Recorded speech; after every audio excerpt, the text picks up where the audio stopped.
Hey guys, welcome back to the channel. This is story about what if Naruto loses against Madara and Obito, but in his attempts to escape Obito's Kamui ends up traveling to the past. Part 1. Before I start, please do support for more amazing content and comments for part 2. Do consider to subscribe my channel and share my video to your friends and check out the description as well. Let's start the video. Naruto frowned thoughtfully, a look of contemplation plastered on his facial features.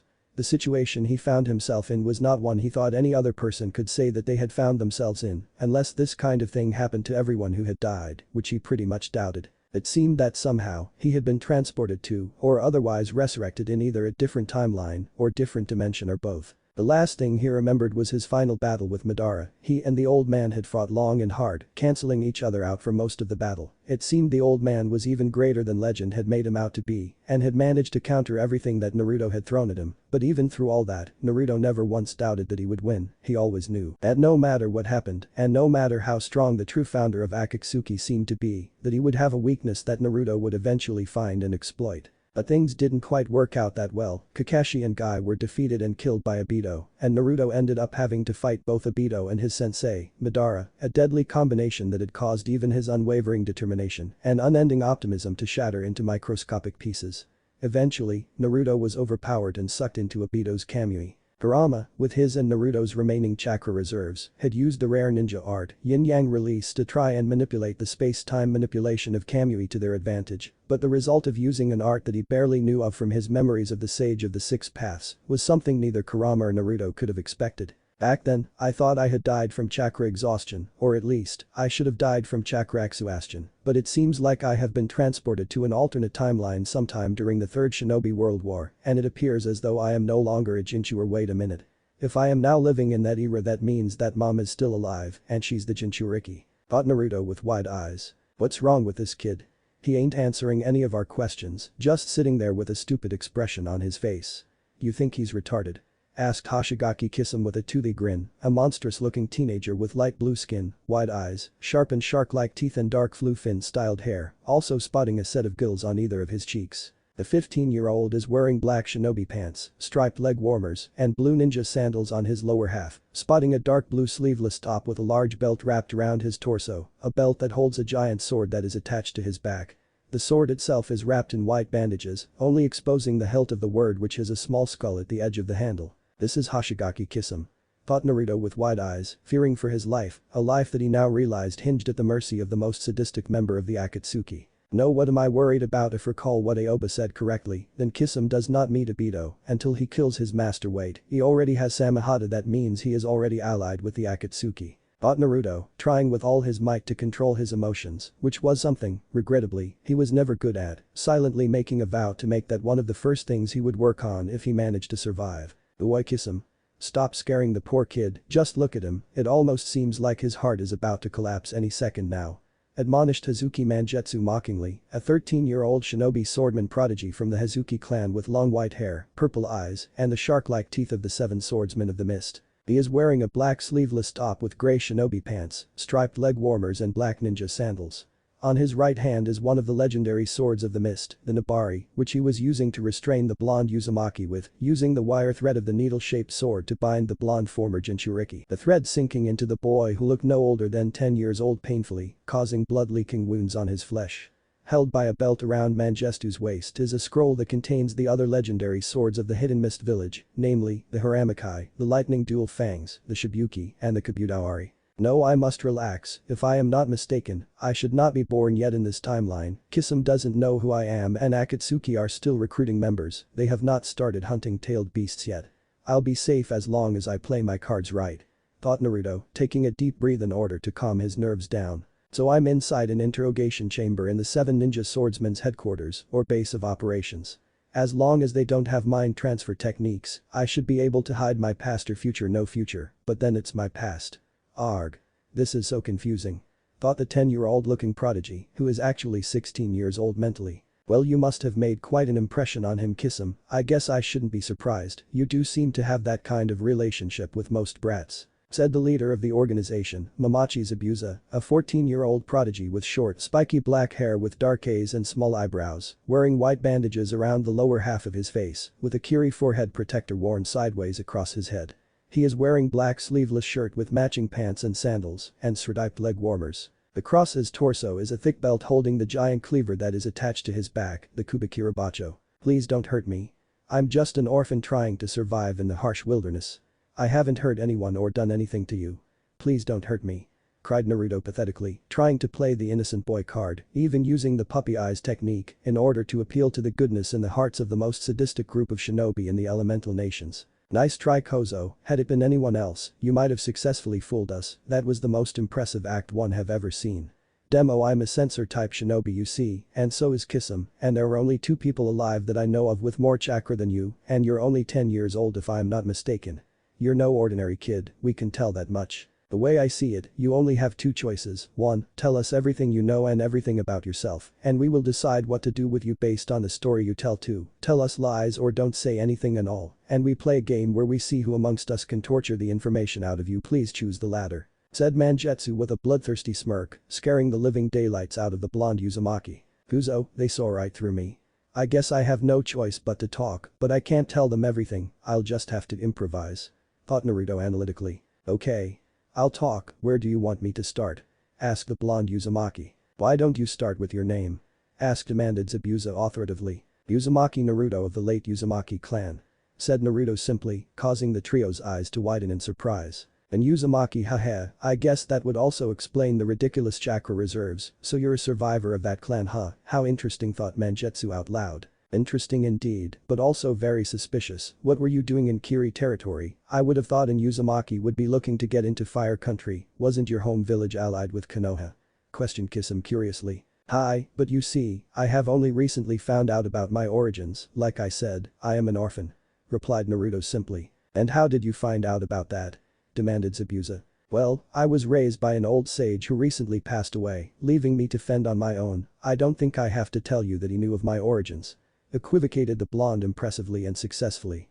"It isn't like he was really lying, Jiraiya knew of his origins and had died recently in his timeline dimension. Also Jiraiya had known exactly who Naruto was. Even though Jiraiya never revealed such information to him, Naruto still managed to word it in a manner that would lead to the trio believing that he did, without Naruto actually saying that he did.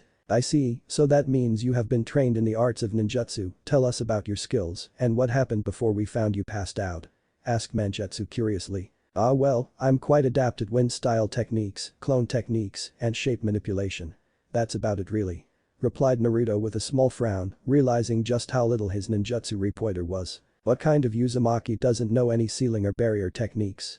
Didn't this sage you were traveling with have even a basic knowledge of those arts?" asked Zabuza with slight disappointment. It wasn't a secret that the ninja swordsmen of Kiri were facing tough times recently. 4 members had recently died in an attempt to overthrow the tyrant of Amizukage, Yagura, and only Kisum had managed to return alive. Kisum was one of the youngest members of the organization after killing his traitorous sensei and was only involved in the plan because of the power of the Samehada. Zabuza and Mangetsu, however, had not been involved. They were deemed too young and tasked with rebuilding the organization should the others fail to kill the Mizukage. After killing the supposed traitors, Yagura had ordered the remaining swordsmen to rebuild a more loyal organization and was so impressed that Kisum had been able to fend so well against him that he offered him a place back in the organization if he were to accept to be the Mizukage's successor and right-hand man. Zabuza did not intend to disappoint the Mizukage. He had every intention of rebuilding the organization, but with a completely different purpose. This organization would not be loyal to the Mizukage, it would be loyal to him, and they would help him overthrow the current Mizukage. Zabuza's plan was to become the 5th Mizukage and build a stronger and better Kiri. To just randomly stumble upon an Uzumaki, this is either a dream or the heavens must be on my side as well. And Uzumaki could be just what we need to defeat Yagura. The sealing arts of that clan could come in handy when fighting a Jinchuriki, thought Zabuza. Actually, he just never bothered to teach them to me for some unknown reason, thought Naruto out loud with a disturbed expression showing on his face. Come to think about it, Mom said that seals and barriers were our specialty, our equivalent to a Kekkei Jinkei, yet no one even bothered to at least let me know of this, much less teach me. Why does it seem like everyone was trying their best to limit my growth? How much more obvious could it be? My Jonin sensei was the Yondaime student and my master was said to have been a sealing master, yet none of them even mentioned sealing during training, even though they knew I was in Uzumaki. Maybe I could have countered Obito's Kamui somehow if I had been able to use his seals and barriers, thought Naruto furiously. Tell me kid, have you ever thought about joining a hidden village before? We could use someone like you in our organization, and it seems like you could use some one-on-one training as well. Tell you what, we'll not only let you live, but we'll even let you in on our 7 ninja swordsman training. You'll get to wield one of the 4 remaining swords that are unaccounted for. Also during that training period, you'll be given access to all the sealing and barrier techniques that Kiri has collected over the years. Finally, when your training has been completed, we'll allow you to travel back to the ruins of your homeland to see if you can't find any lost treasures, secret jutsu or heirlooms of the Uzumaki clan. When you have returned, we will allow you to help us create a stronger, better, and more peaceful Kiri. If you join us, you may very well become a legend amongst legends, and you will contribute to the creation of a peaceful shinobi world, but if you refuse our offer, you will die right here, and now what say you? Asked the demon of the mist in a demanding but at the same time indifferent voice, trying to hide the eagerness in his tone. So that's it, I either join or I die. I guess I have no choice in the matter, I'll have to join if I want to survive, besides, it's not like I can go back to Konoha now, it would be too suspicious, and they would interrogate me with a mind transfer ninjutsu and find out all of my secrets. I'll have to work towards world peace from within the mist, besides, Konoha is shrouded in a lot of darkness, now that I think about it, it is not the shining beacon that we were all led to believe. Pain, Itachi, Sasuke, me, and even Mom, all of us have suffered because of Konoha. Thought Naruto bitterly. Also, I can't go around using Rasengan, people will get suspicious of me using the Yondaime Hokage's jutsu, and it won't be hard to realize my relation to him given our clone-like physical appearance. I also can't use Sage Mode as openly and freely, as I was using it back then in the future. I'll only be able to use it in situations where I know that everyone who has seen it will die. Can't let that kind of information leak out. So no Rasengan and no Sage Mode, and a weaker body that needs to be retrained almost from scratch. I guess I really do need this training. Fine then, I'll become a ninja swordsman of the mist and surpass all previous generations, and I will become the Godame Mizukage. I've always been fascinated by those gigantic swords and the teeth are so cool. I can't believe I'm finally gonna look like that. Thought Naruto with giddy anticipation. That's the best deal I could have hoped for. Fine then, I'll join your organization, Zabuza-senpai. Exclaimed Naruto with a toothy grin. Look at that, the kid seems to have found his confidence. I wonder if he'll have the same expression when the Torde training begins. Said Kisame with a sadistic grin causing Naruto to grin even wider. Bring it on, Kisame-sensei. I don't care how much pain you put me through, as long as it will make me stronger, then I'll embrace it. Responded the blonde with a toothy grin. Kisame is going to betray the organization and side with Yagura, or rather Obito. I'll have to find a way to get him on my side, or kill him if necessary. Also, if I'm not mistaken, Obito will attack Konoha in just over 2 years. I'll have to get strong enough to stop him when the time comes. I may not be a Konoha shinobi anymore, but I can't allow Kacchan to just simply die when I can do something about it. Thought Naruto with a determined expression. We'll see about that. First lesson, how to make better teeth. Said Zabuza, molding 5 hand seals slowly so that the blonde could get them all, walking closer to the blonde as he did so until he was crouching down in front of him, placing his right hand at the blonde's jawline. This is the first technique you have to learn, Sharkman's jaw technique.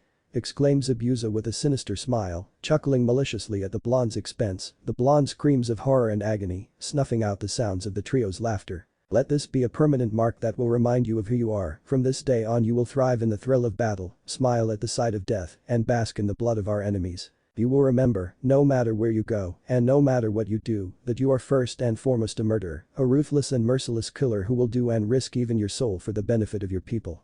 From this day onwards, you are Uzumaki Naruto of the 7 ninja swordsmen, and you are the wielder of the Kabuto-Ari. Exclaimed Zabuza with elation. This was one speech he would never get tired of. Ayarg.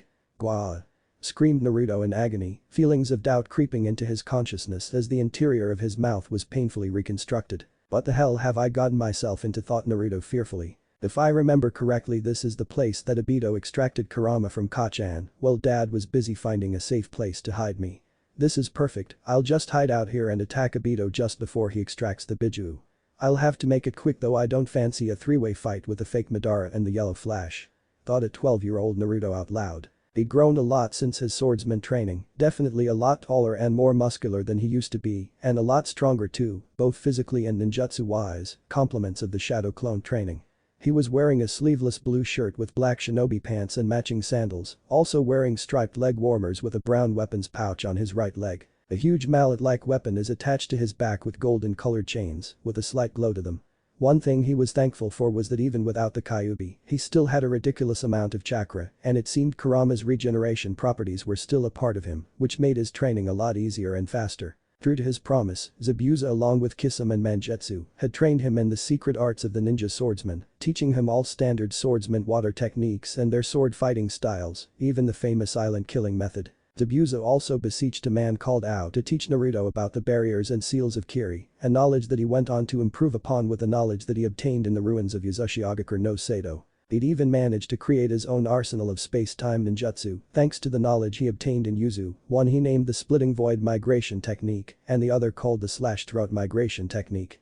Both jutsu were executed through a set of seals that were placed on his torso, ironically in the same spot that the four-symbol seal that held Kurama used to be. The seals were similar in the manner that they worked but different at the same time, similar in the sense that both seals worked in a similar manner to a navigator, constantly calculating and recalculating the coordinates of Naruto's position and the position that he wanted to transport himself to, in other words, the coordinates of the exact location where he wanted to open a portal in. This is a facet Naruto had added onto the seal in order to make the two jutsu battle usable, as he wouldn't be able to fight and calculate coordinates during battle. He would die before he came close to even teleporting had that been the case. This way however, the seal did the job for him, and all he had to focus on was the battle itself. The difference between the two jutsu was simple, one was an instant transportation from one point to another, in other words, simply opening a space-time tunnel to another location, whereas the other was more similar to Kamui, open a dark portal that split the space in a manner reminiscent of a slash-throat. The portal would lead to another dimension that Naruto had created with his space-time manipulation. This one allowed him to counter ninjutsu by opening this portal in front him, sending the jutsu to another dimension altogether.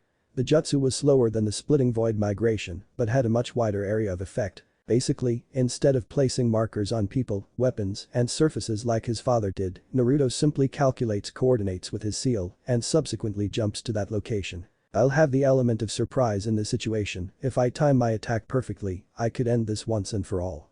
Thought Naruto as the golden chains attached to his giant mallet burst out in all directions around him, forming a square barrier that soon disappeared into nothingness along with him, Naruto activating an advanced cloaking barrier. Gushi-chan arigato. You've given me a wonderful daughter, she looks just as beautiful as you, it's amazing. Exclaimed Minato happily as he held his wife's hand affectionately. Minato-koi muttered Kushina with a cute blush, a look of gratitude and adoration visible on her facial features. Right. Before anything else, let me repair the seal quickly, said Minato joyously, moving to place his hand over the seal, only to be abruptly interrupted, a loud death scream echoing throughout the cave, Sarutobi Bawako and her assistant, Taji, falling dead on the ground. Minato turned around only for his and Kushina's eyes to widen in horror at the sight before them, a man wearing a red spiral mask with long hooded cloak, somehow having breached the barrier that was set up without their knowledge, but even worse, holding their newborn daughter at kunai point. Namikaze Minato, step away from the Jinchuriki or your daughter will die at the ripe old age of 2 minutes, threatened the figure in a gruff and sinister tone. Wait a minute, don't do anything hasty, try to relax. Oh, I'm very relaxed, Yondaime Hokage, if anything, you're the one that seems to be in a panic, trailed off the masked figure, throwing baby Natsumi up into the air before jumping up after her, kunai in hand poised to stab the baby through the skull, only to miss by an inch as the yellow flash sunshine passed him, taking baby Natsumi with him as he embraced her like she was a lost treasure. Very fast, you truly live up to the yellow flash moniker, but what would you do now, drawled the masked figure, placing his right hand in a ram hand seal, activating the explosive tags that were attached to Natsumi's baby blanket. Kuzo? Cursed the Yondaime, however, with his super fast reflexes, able to detach the blanket from the baby, throw it away towards the masked figure, and jump out of the cave before the implosives detonated, creating quite a huge explosion that completely decimated the cave. They used Natsumi to separate me and Kushina-chan, that can only mean one thing, he's after the Kyuubi. Thought a surprised Minato, eyes wide in realization. But I have to get Natsumi to safety first, hold on just a little longer, Kushi-chan.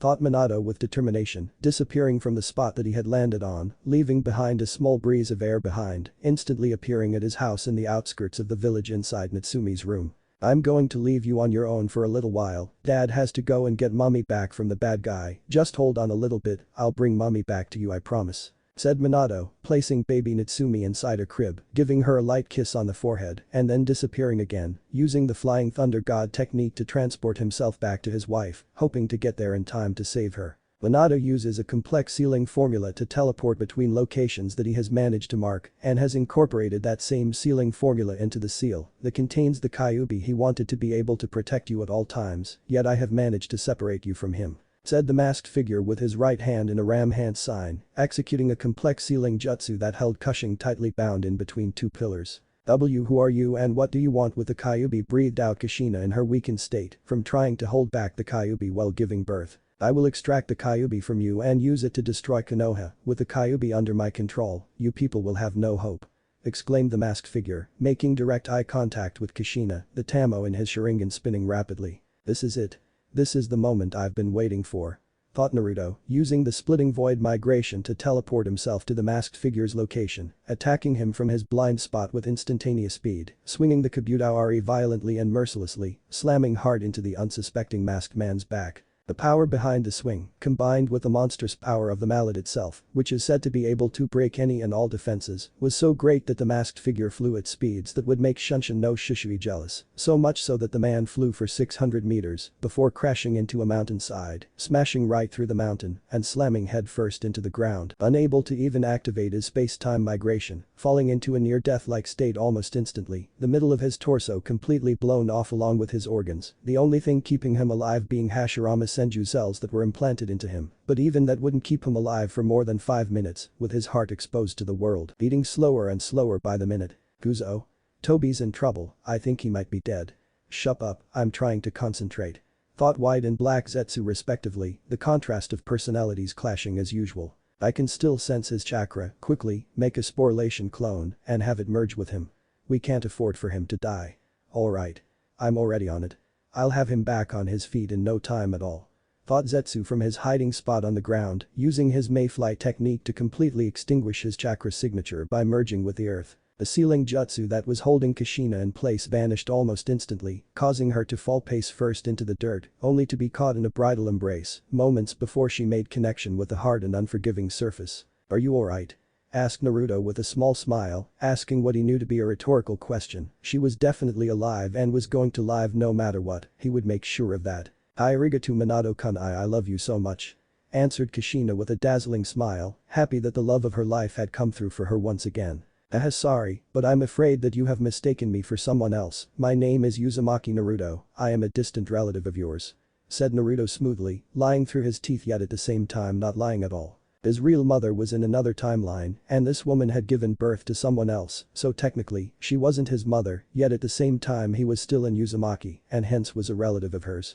He used the phrase distant relative simply because he was from a distant timeline and hence Kushina, even with her shinobi prowess, was unable to detect any lies from him. What, exclaimed Kushina in surprise, finding it hard to believe what the man had just told her. In fact, taking a closer look, Kushina realized that indeed this wasn't her Minato-koi. For one, this was not even a man, but a young boy who could not have been over the age of 14, and he had whisker-like markings on his cheeks that Minato-koi didn't have. In fact, if she didn't know any better, she could have sworn that he was Minato's son. Cried out Kushina in shock, trying to wriggle herself out of the blonde Uzumaki's embrace. What's wrong, is it the Kyuubi? Asked Naruto with concern. Why you're Minato's illegitimate child aren't you? That bastard. How could he do this to me? Exclaimed Kushina furiously, completely overreacting in light of the situation. What? No way, stop jumping to conclusions like that.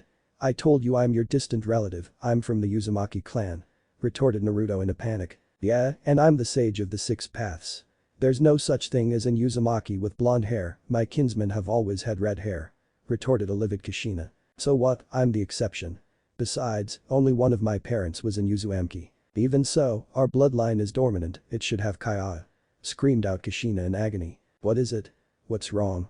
Asked Naruto frantically. It's the seal the Kyuubi's trying to break out. Go get Minato, hurry. Exclaimed Kushina with a pained and concerned expression. Don't worry, I'll take care of it. Said Naruto, placing Kushina on the floor gently. This seal is a secret kinjutsu of the Uzumaki clan, if I am able to repair the seal, it will prove to her that I am a true Uzumaki. Thought Naruto, unable to believe how close Kushina was to hitting the bullseye about his identity. Alright, here goes nothing. Said Naruto, placing his right hand over the seal after going through a set of hand seals that had Kushina's eyes wide as surprise, recognizing exactly what jutsu the blonde boy who saved her life was using on her. The blonde put his fingers on the seal and twisted his hand in an anti-clockwise direction, tightening the seal that was holding the Kyuubi back. Do you really are an Uzumaki? Yes, I told you so didn't I? Asked Naruto with an I told you so expression, offering his hand to Kushina, pulling up a pouting Kushina back to her feet. How was I supposed to know? I've never seen an Uzumaki quite like you before, nor have I heard of one. Whined a stubborn Kushina, looking away from the blonde with her head held high. Ah-chan, I'm so happy that you're okay, even if you can't be my mother in this timeline, just knowing that you're okay and happy is more than okay for me, even though it hurts a lot. Thought Naruto, looking at Kushina with eyes full of affection, causing Kushina, who had just turned around to look back at the blonde to avert her eyes from him, a light blush forming on her cheeks. Why is he looking at me like that? Could he have developed an infatuation for me already, or has he been stalking me? I mean, how did he know to come here and save me? Thought Kushina in horror, her wild imagination getting the better of her. Dad has marked her with his Horatian formula, and he should be arriving anytime soon now. If I am caught here when he arrives, he'll mistake me for the enemy and attack me. I better get going now. Thought Naruto. It has been nice meeting you Kushina-sama, but I best be going now. I need to check on the body, gotta confirm that the masked guy is really dead. Said Naruto. Wait. I'll come with you. Said Kushina hastily, not wanting to let her savior out of her sights just yet, especially considering who and what he is to her, but it was too late because Naruto already had his technique activated, the blonde disappearing into a portal and instantly jumping to a different location in the direction that he'd sent the masked man. Kuzo? What the hell was that? I'm pretty sure that Minato-sensei has never placed a tag on me, and I was at a far enough distance from Kushina that he couldn't have accidentally teleported to my blind spot. So what who? Obito's only visible eye widened in surprise when he sensed a new presence arriving, a blonde kid manifesting himself from a space-time void right in front of him, a boy that he very much recognized too. This is Uzumaki Naruto, this is the boy that was apprenticed to that organization. Kisame told me he went back to the old whirlpool ruins on a personal errand, what is he doing here then and what is that jutsu? Thought Obito wearily. Up until that moment, Obito could have told you that he knew almost everything about the boy, that he was in Uzumaki, that he was good with wind and water style jutsu, that he was a member of the 7 ninja swordsmen of Kiri, that he was good at kinjutsu, that he was learning seals and barriers from Ao. In fact, Obito had allowed all of this to happen, not without reason of course, if the boy continued to grow as fast as he had been growing and continued to improve on his natural talent, then he could have become one of his Akatsuki recruits along with Kisame, and they would have made a very potent team, having trained together in that organization and all. Zabuza and Mangetsu were the pawns that he planned to use to get the boy on his side. The pain of loss was always a good tool to use as motivation, and with the bloodline purges that he planned to implement a few years from now, Naruto would have been dancing under his palm before he knew it. Uzumaki Naruto, what a surprise, I did not expect to meet someone like you here. Said the masked man casually, as if his cloak and shirt were not blown and torn up from the earlier assault that he was subjected to, revealing a however uninjured torso. This is weird, I was sure that I blew out his organs with the Kabuto-Ari, and his torn outfit seems to be proof of my attack. Also, I was able to use a minuscule amount of Sage Chakra to monitor his chakra signature. The one moment his signature was weak and almost completely vanquished, and the next thing he is completely restored. Does he have self-healing like Tsunade? Thought the blonde wearily. Your plan has failed, you were unable to extract the Kyuubi, and I have repaired Kushina-sama's seal. You have no hope because I'm going to kill you right now and right here at Obito. Stated Naruto matter-of-factly, causing the masked man's one visible eye to widen in surprise. Lasaka, you just who are you? And how do you know about me? Demanded a completely surprised Obito, a foreboding feeling settling at the pit of his soul. I make it my business to investigate the mysteries of the shinobi world, beyond that, I owe you no explanations. Replied Naruto, ending the conversation prematurely, now adopting a battle-ready stance and expression. Alright, 2 things I have to remember. 1, I have to aim for the moment where he attacks, because he has to materialize himself in order to touch me, and 2, I have to aim for the moment when he tries to suck himself in to escape, because he has to materialize himself before he can suck himself in, and he takes longer to suck himself in than he does to suck in other people, and it will be a bit tricky, but I'll get him. Thought Naruto, summoning the axe of the Kabuto-Ari from a seal on his left wrist and subsequently dropping the weapon onto the surface of the earth, the heavy weapon creating a sizable dent on the surface, showing just how heavy the weapon was. How did he know I would be here today? How did he know I wanted the Kyuubi? And how does he know my true identity? Thought Obito frantically. Nevertheless, this guy knows too much about me already, I'll have to kill him right here, I can't afford to let him escape. Thought a furious Obito. I won't allow anyone to interfere, it will be a battle between just the 2 of us. Said Naruto, blazing through a set of hand seals quickly before stopping at a ram hand seal. As soon as he finished, the golden chains that were attached to the Kabuto-Ari expanded and multiplied, forming a huge dome-like barrier around the duo. Minato-sensei teleports within the space around his jutsu formulae. I see, he intends to stop Minato-sensei's marked kunai from getting anywhere near us. This way, he won't be able to teleport to us and interfere with the battle. He intends to take me down on his own. Thought Obito. You think that you can defeat me on your own? You're underestimating me, Uzumaki Naruto. Said Obito ominously. So you know who I am, huh? Just as I thought, you're the one controlling Yagura with a genjutsu, isn't that right, Obito? Asked Naruto rhetorically. Of course, he already knew that from the time Aoba read Kisam's mind in his timeline, but he had to pretend that he'd only confirmed it right now for appearance's sake, can't have people knowing that he was from the future now could he? Obito on the other hand twitched irritably, this little brat was going to ruin everything. First he stopped Konoha's Kyuubi attack prematurely, then he discovered his true identity, and now he knew about the Mizukage. This day was just getting worse and worse by the second. That barrier that is the Uzumaki clan's yin-yang release, the power to give form and durability to chakra, the power to create non-living objects out of physical energy alone, and then use that same physical energy to supplement sealing and barrier techniques. But how this is Kushina's jutsu, where could he have learned it? Me and Zetsu already checked the Yuzu ruins and found absolutely nothing, where could he have come across this type of ninjutsu? Thought Obito, fear creeping out from the depths of his heart, watching in awe as the chains extended from the axe of the Kabutoari and formed a huge dome-like barrier around the duo. There. Found you, I won't let you get away Databane. Thought Kushina, running in the direction of the dome hastily, not prepared to lose her only connection to her former home, not willing to lose what could be her only living relative. Those are the yin-yang release chains, Naruto-kun, you really are what the hell Databane. Thought a shocked Kushina once again, caught in a bridal-style embrace by a blonde-haired and blue-eyed male figure. Are you alright Kushi-chan? Where's that masked guy? Asked Minato in quick succession. Minato-kun, hurry, we have to go and help him, he saved me from the masked guy Databane. Exclaimed a flustered Kushina. What? Go where, help who? Asked Minato hastily. Look behind you Baka. We have to go and save my cousin. Exclaimed Kushina in frustration. Minato, heading his wife's advice, turned around and, to his utter surprise, saw a giant barrier made of golden chains. That's Kushina's jutsu but how? Thought Minato before his eyes widened in realization, Kushina's earlier words replaying in his mind like a mantra. Did you say cousin? Asked Minato, looking at his wife with a scrutinizing stare. Yes that's what I said Databane. Arg. Sometimes you can be so slow. Exclaimed Kushina in exasperation. Now hurry, we have to save him. Ordered Kushina. Oh okay, but let me fix your seal before we. The seal is fine. Naruto-kun fixed it. Cut in Kushina. But how, that is in Uzumaki clan's secret jutsu. How could he never mind? Replied Minato hastily, realizing just how stupid that sounded. After all, she did just say that this Naruto person was her cousin, so if anyone, he would know how to fix in Uzumaki kinjutsu. Alright, I'll help your cousin, you take care of Natsumi so long. Said Minato, forming a one-handed ram hand sign. No, I have to Kushina never got to finish what she wanted to say, disappearing from Minato's embrace in an instant, Minato teleporting her back to their house, inside Natsumi's room, and next to her crib to be exact. I'm sorry Kushi-chan, but you're not in any condition to fight right now, also, you're that masked guy's target, it is better that you stay far away from this battle.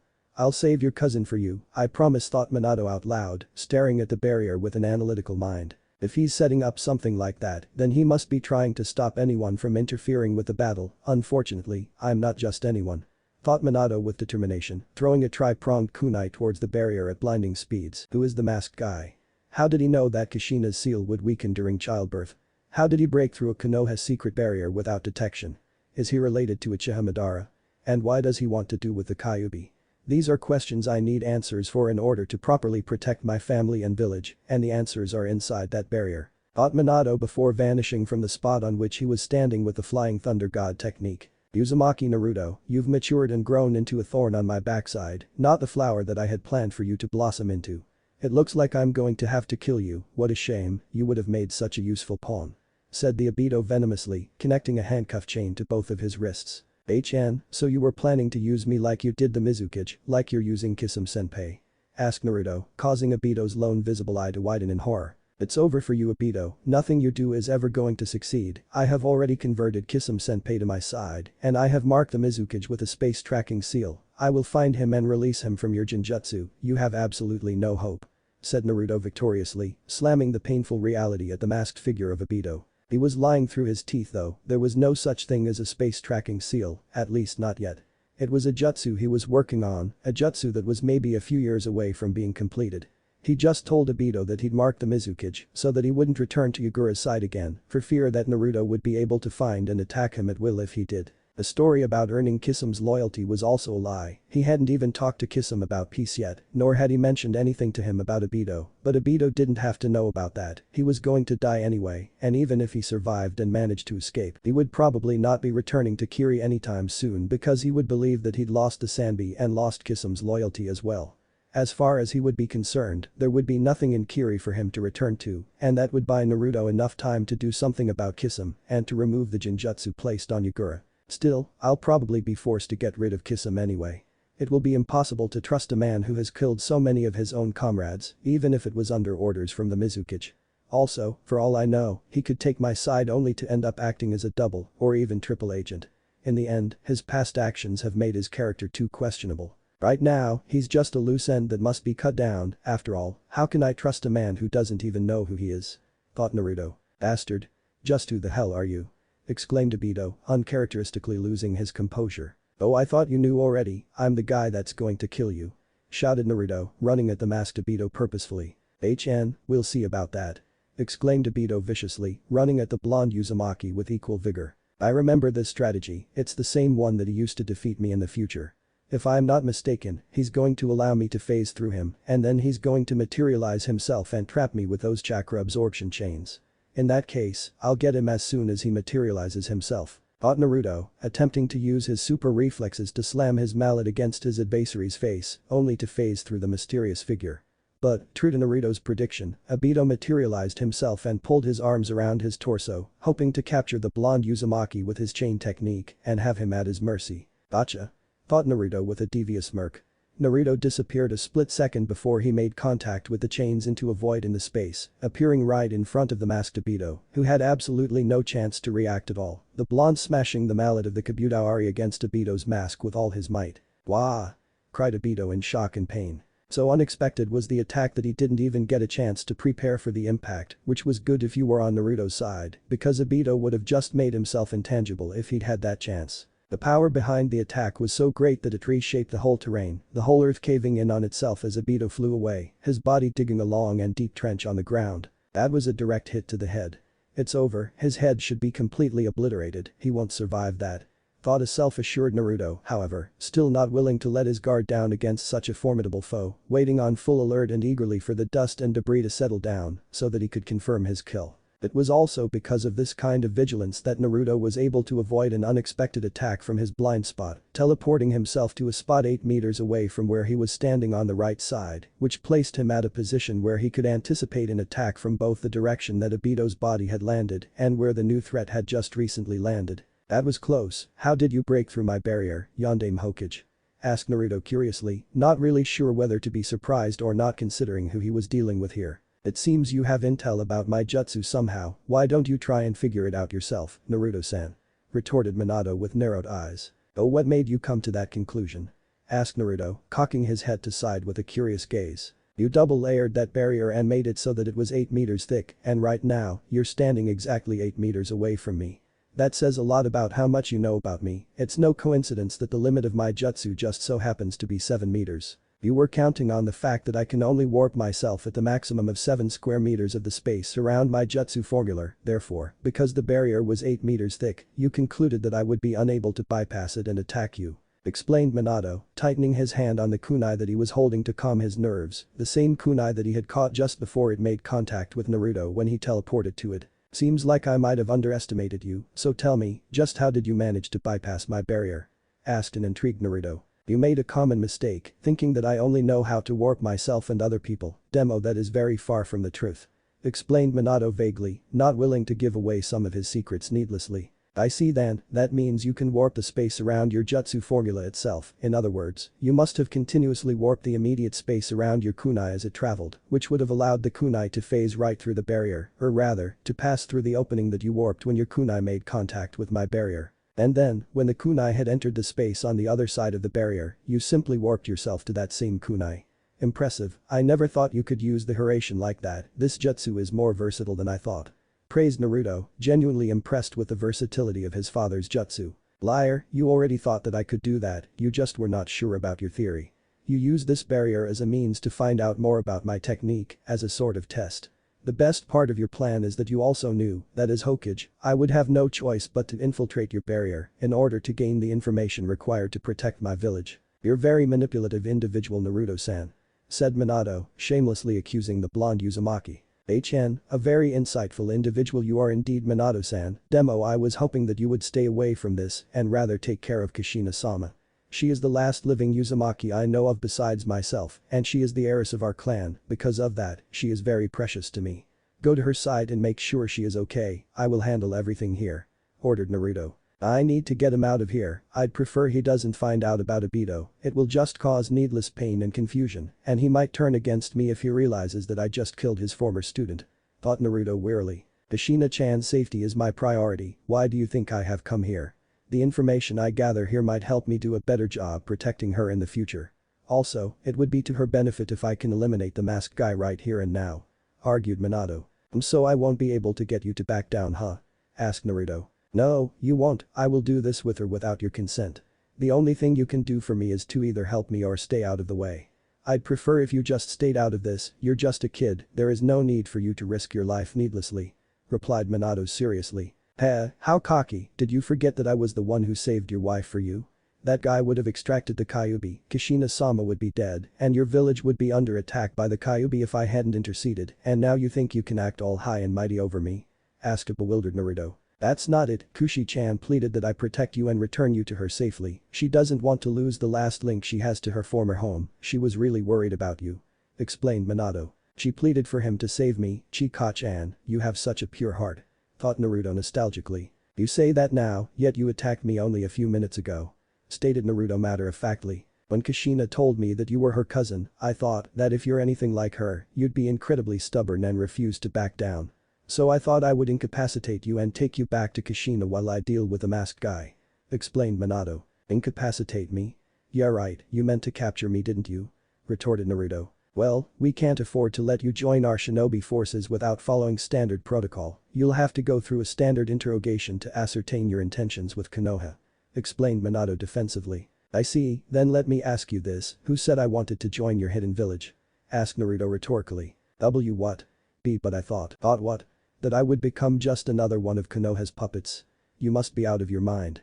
Listen carefully Minato, what I did here today was not for Konoha, it was solely for Kushina-sama. I have absolutely no interest in joining your village," replied Naruto with a serious expression, shocking Minato considerably, the yellow flash mentally cursing himself for jumping to conclusions. "I'm sorry, but I cannot allow you to just leave like that, Kushina-chan would be devastated." "Oh please. Stop using her as a scapegoat to justify your actions. You want to capture me to use my Uzumaki lineage for Konoha. Also, you think that it'll be a lose end if I leave because I know too much. I can see right through you," exclaimed Naruto in exasperation. "That may be true, but that does not change the facts. Kushina would be devastated if you just left like that. Also, I don't understand why you are so much against joining Konoha. The Uzumaki clan were once our dear allies, some of them even considered Konoha home away from home in the past. Why do you have so much animosity towards us?" asked Minato curiously. "I have my reasons, that's all I have to say," to Naruto sensing a presence manifesting behind himself, spun around with his impressive reflexes, swinging his mallet against Obito, only for his attack to phase through the back of Obito's head, who was rising up from below the surface using his intangibility. Obito, sensing that the mallet had completely phased through, swiftly spun around and caught the blonde's wrist firmly, making eye contact with the blonde with his now exposed face on display. "The real battle begins now, and it's over," exclaimed Obito, activating his space-time migration from his right eye and sucking the blonde into his dimension in an instant, trapping him there for the foreseeable future, closing the portal after he was sure that the troublesome brat was gone. "And Naruto? What did you do to him?" asked Minato hysterically. "He has gone to a better place, you can join him too if you want, in fact, I insist that you do, Minato-sensei," replied Obito nonchalantly, not feeling the need to pretend anymore now that his mask was broken. "Good thing he didn't know about the durability of the special material that my mask was made of, otherwise I would be dead now," thought a relieved Obito. "Oh Obito, is that you?"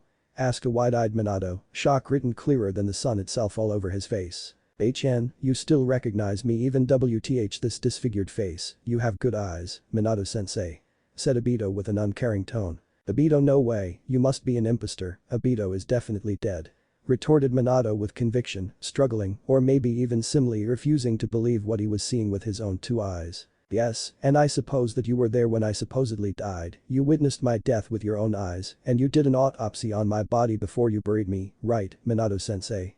Asked Obito with condensing sarcasm. And no well, that's not it, Minato stuttered. Actually, now that I think about it, he does have quite a point.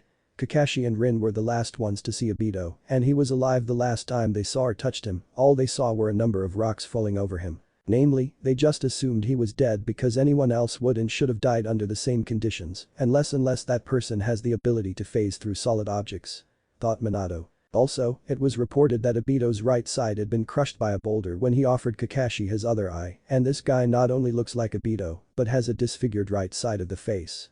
Which means, was Obito's only response, cocking his head to the side curiously. It is not your physical appearance or even your body that I'm doubting, killing Sandaime Sama's wife and her assistant along with 4 Black Orbs, trying to do the same to Kushina and Natsumi, attempting to steal the Kyuubi and attacking the Yondaime Hokage. All of these acts constitute the highest level of treason. Obito would have never done something like that. The real Obito loved Konoha and its people with all of his heart. He was a kind, gentle, and peace-loving person. He even had a dream to become the next Hokage. You're not him, Obito would never do the things that you did here today. Replied Minato in denial, even though, deep down, he knew what he was seeing to be the truth. This guy has the ability to phase through solid objects. I suppose if he was really Obito, it could be argued that he survived the rock avalanche by phasing through the rocks that were falling on him, but still. So you're finding it hard to believe that your own student would attempt to kill you and your family? As if you have a right to be surprised, none of this would have happened if you'd been a good sensei and not left your team to fend for themselves. Because of your careless attitude, Rin died and I also could have been killed. Did you really think there wouldn't be any consequences for your actions? Asked Obito rhetorically. You and Rin were already Chunin, and Kakashi was a Jonin. You were experienced enough to handle yourselves. You didn't even need a Jonin sensei by that time. Chunin and Jonin level shinobi are expected to lead teams on their own at times when it becomes necessary. Also, it's not like I didn't want to be there for my students, just that, my hands were full with a whole Iowa battalion at the time. I did return as soon as I could though, but it was too little too late. In any case, I guess you really are Obito, and all of these crimes you're committing are for your revenge because Rin died, isn't that right, Obito?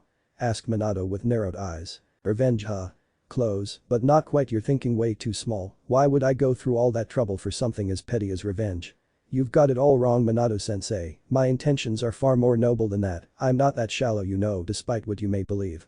Replied Obito. Okay, his character is completely different. He seems a lot calmer and smarter than Obito used to be, but he has spoken about some things that only Obito would know, and judging from his reaction when I mentioned Rin, he's definitely Obito. Thought Minato. And, if not for revenge, why do all of this? Asked Minato. I don't expect you to understand or agree with me, but I'll tell you, since you're about to die anyway. Minato-sensei, this world is cruel, corrupt, and incredibly flawed, a world where people can attain their own happiness at the expense of others, a world that sacrifices too many people for the happiness of a few. Those who have suffered start wars for revenge against those who have gained at their expense, and then those who had revenge taken against them start more wars for their own justice, and so, the cycle of hatred continues throughout the ages. I have decided that I am sick and tired of this world that only provides opportunities for pain and suffering, and so, my long-term plan is to create a perfect world. A world without pain, a world without suffering, a world without casualties, a world without sacrifices, a world without tears, a united shinobi world, and a world where Rin can be alive and happy again. Explained Obito. The world where Rin is alive again? Asked Minato in surprise. Hi, I don't care about this world anymore, why should I, when I can create a whole new one where everything is perfect? That goes for you too, Minato-sensei. It doesn't matter if I kill you, Kushina-san, and your daughter to further my ambitions, because you will live again with your family in my perfect world. You once said that you believed that the world would one day be united, and you said that would be followed by an everlasting peace. If this is what you truly believe, then why don't you hand over the Kyuubi, surrender yourself, and allow me to proceed with my plan? Better yet, why don't you join me? Think about it, you and I have the same dream, we shouldn't be fighting against each other, we should be working together. If we can combine our power and resources, we could achieve our goals sooner rather than later. Proposed Obito charismatically. The world is not good enough and so destroy it and build a new and perfect one. That sounds like something a divine being would do, except, you're not that divine being, you're just a human.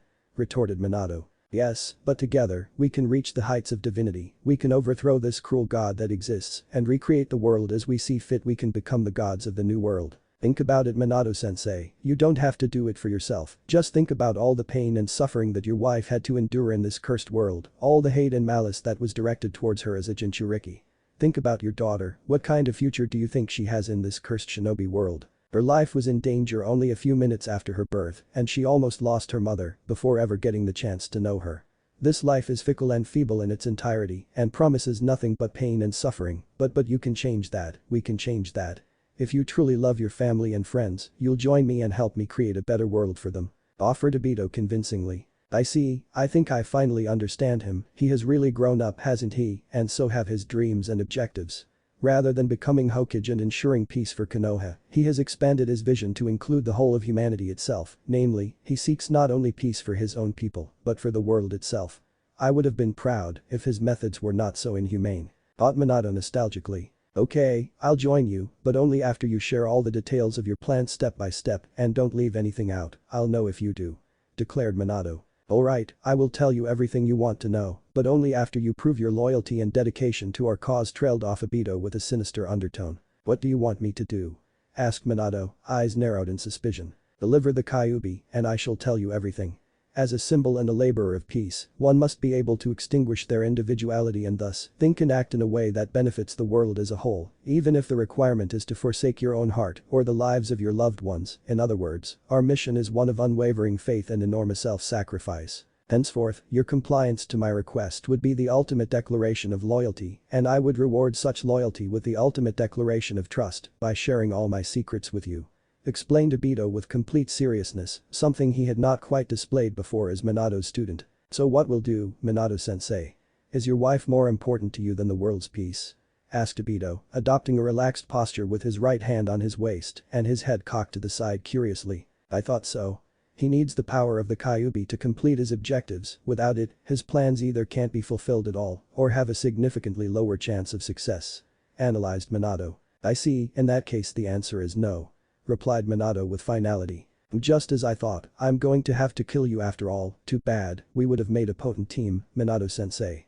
Lamented Obito, shaking his head in mock sadness. I do not know what you plan to do or how exactly you plan to create peace in the ninja world, but if you need to kill Kushina, destroy Konoha, and obtain the Kyuubi's power, then, as a loving husband and father, and as the Yondaime Hokage, I can't possibly, in my right mind, support you and your methods, it is thereby my responsibility to stop you. Replied Minato, adopting a battle stance with a Hiraishin kunai held with his left hand in a reverse grip. I wasn't asking you to help me as any of those things, I was asking you to help me as my sensei.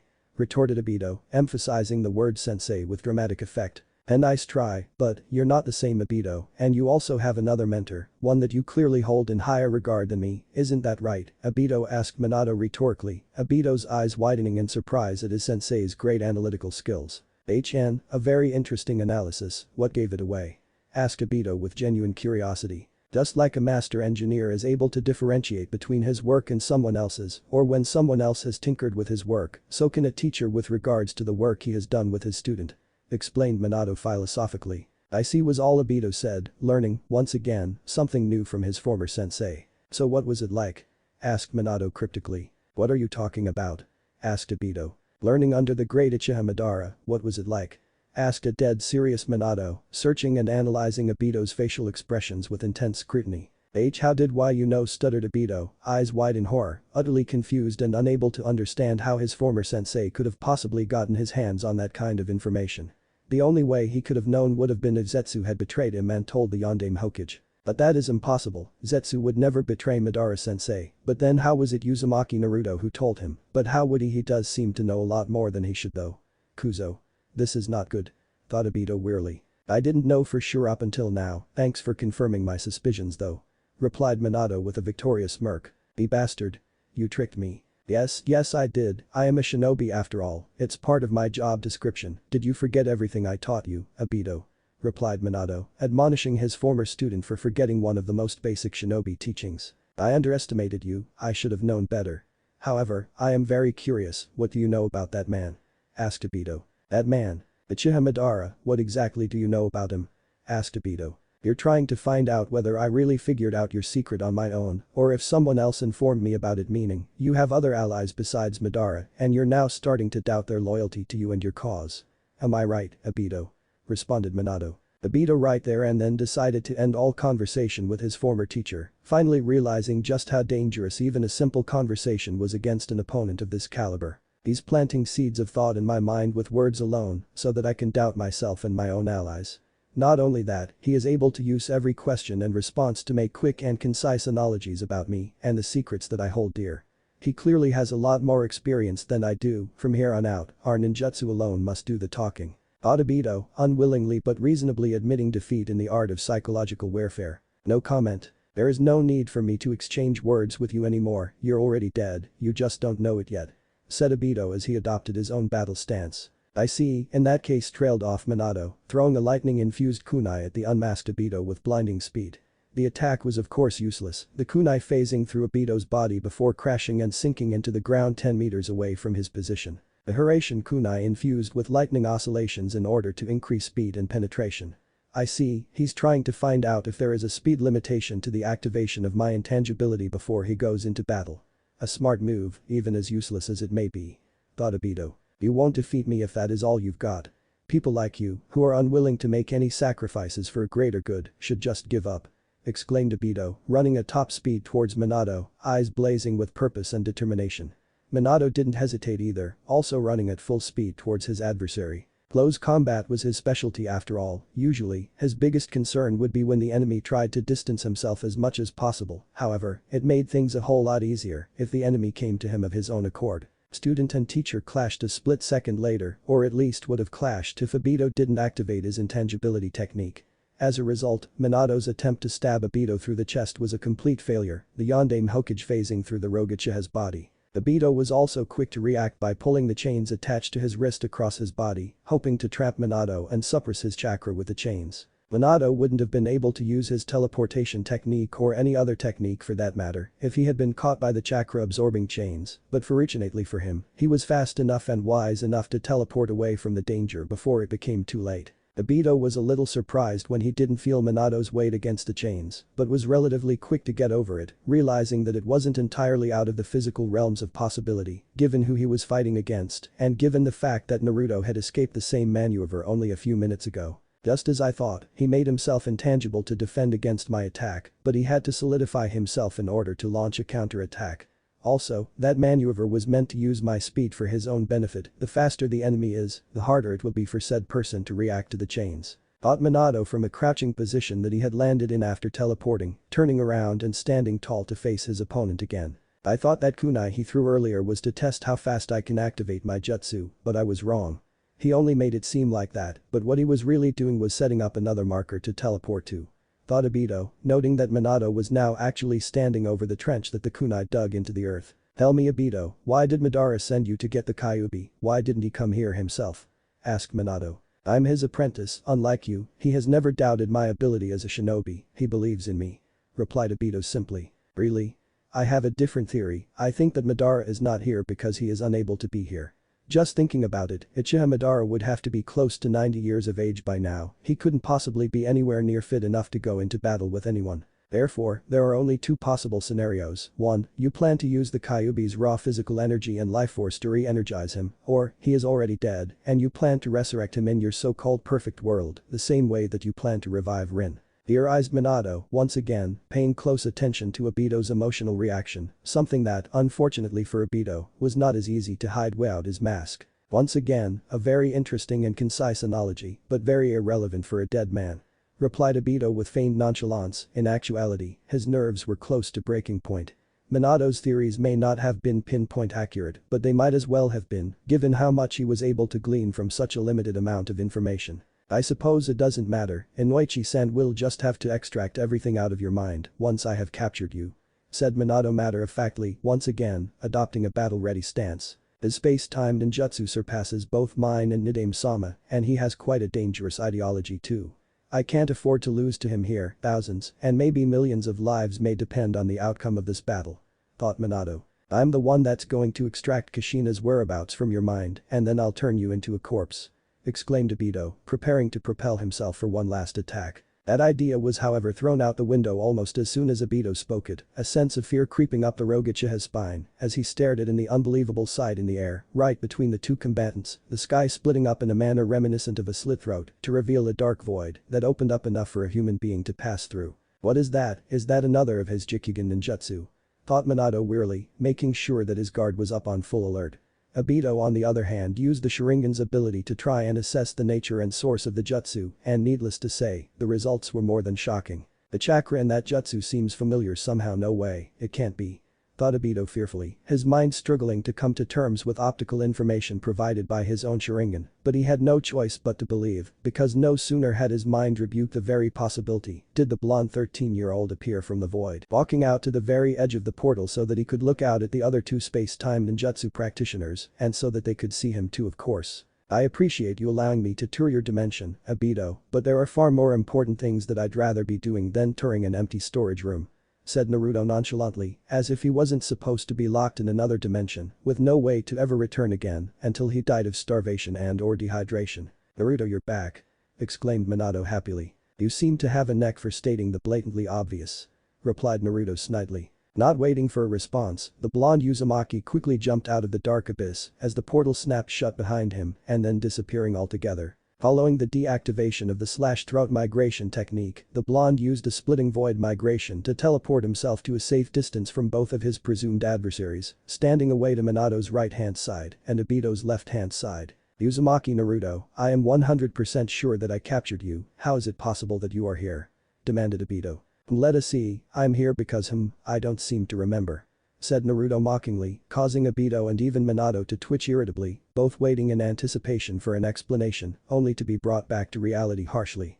A shinobi never reveals his secrets, that was one of the most basic and well-known shinobi rules. Naruto almost wanted to laugh at the two elder shinobi's reactions to his response, but this was hardly the time to be joking around, so he was able to successfully hold it in. Escaping from Tobi's dimension was not as much of a walk in the park as he made it seem. In fact, for a little while, he'd been genuinely worried that he may have lost to Obito again, and that this time, there would be no lucky dimension time hopping escapades. After all, that kind of luck could only happen 0 times in a person's lifetime, for it to happen twice was just unfathomable. Initially, he tried to use the splitting void migration to get back to the battlefield, but then the technique didn't seem to work inside Tobi's dimension.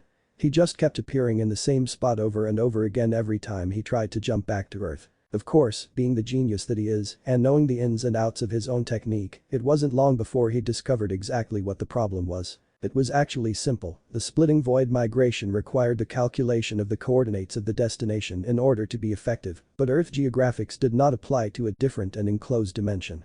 The jutsu required that you know where you are, but more importantly, where you were going, and therefore wouldn't work in a completely enclosed dimension. However, the slash-throat migration was a little different, whereas splitting void opened a tunnel straight to another location, slash-throat opened a tunnel to its own dimension.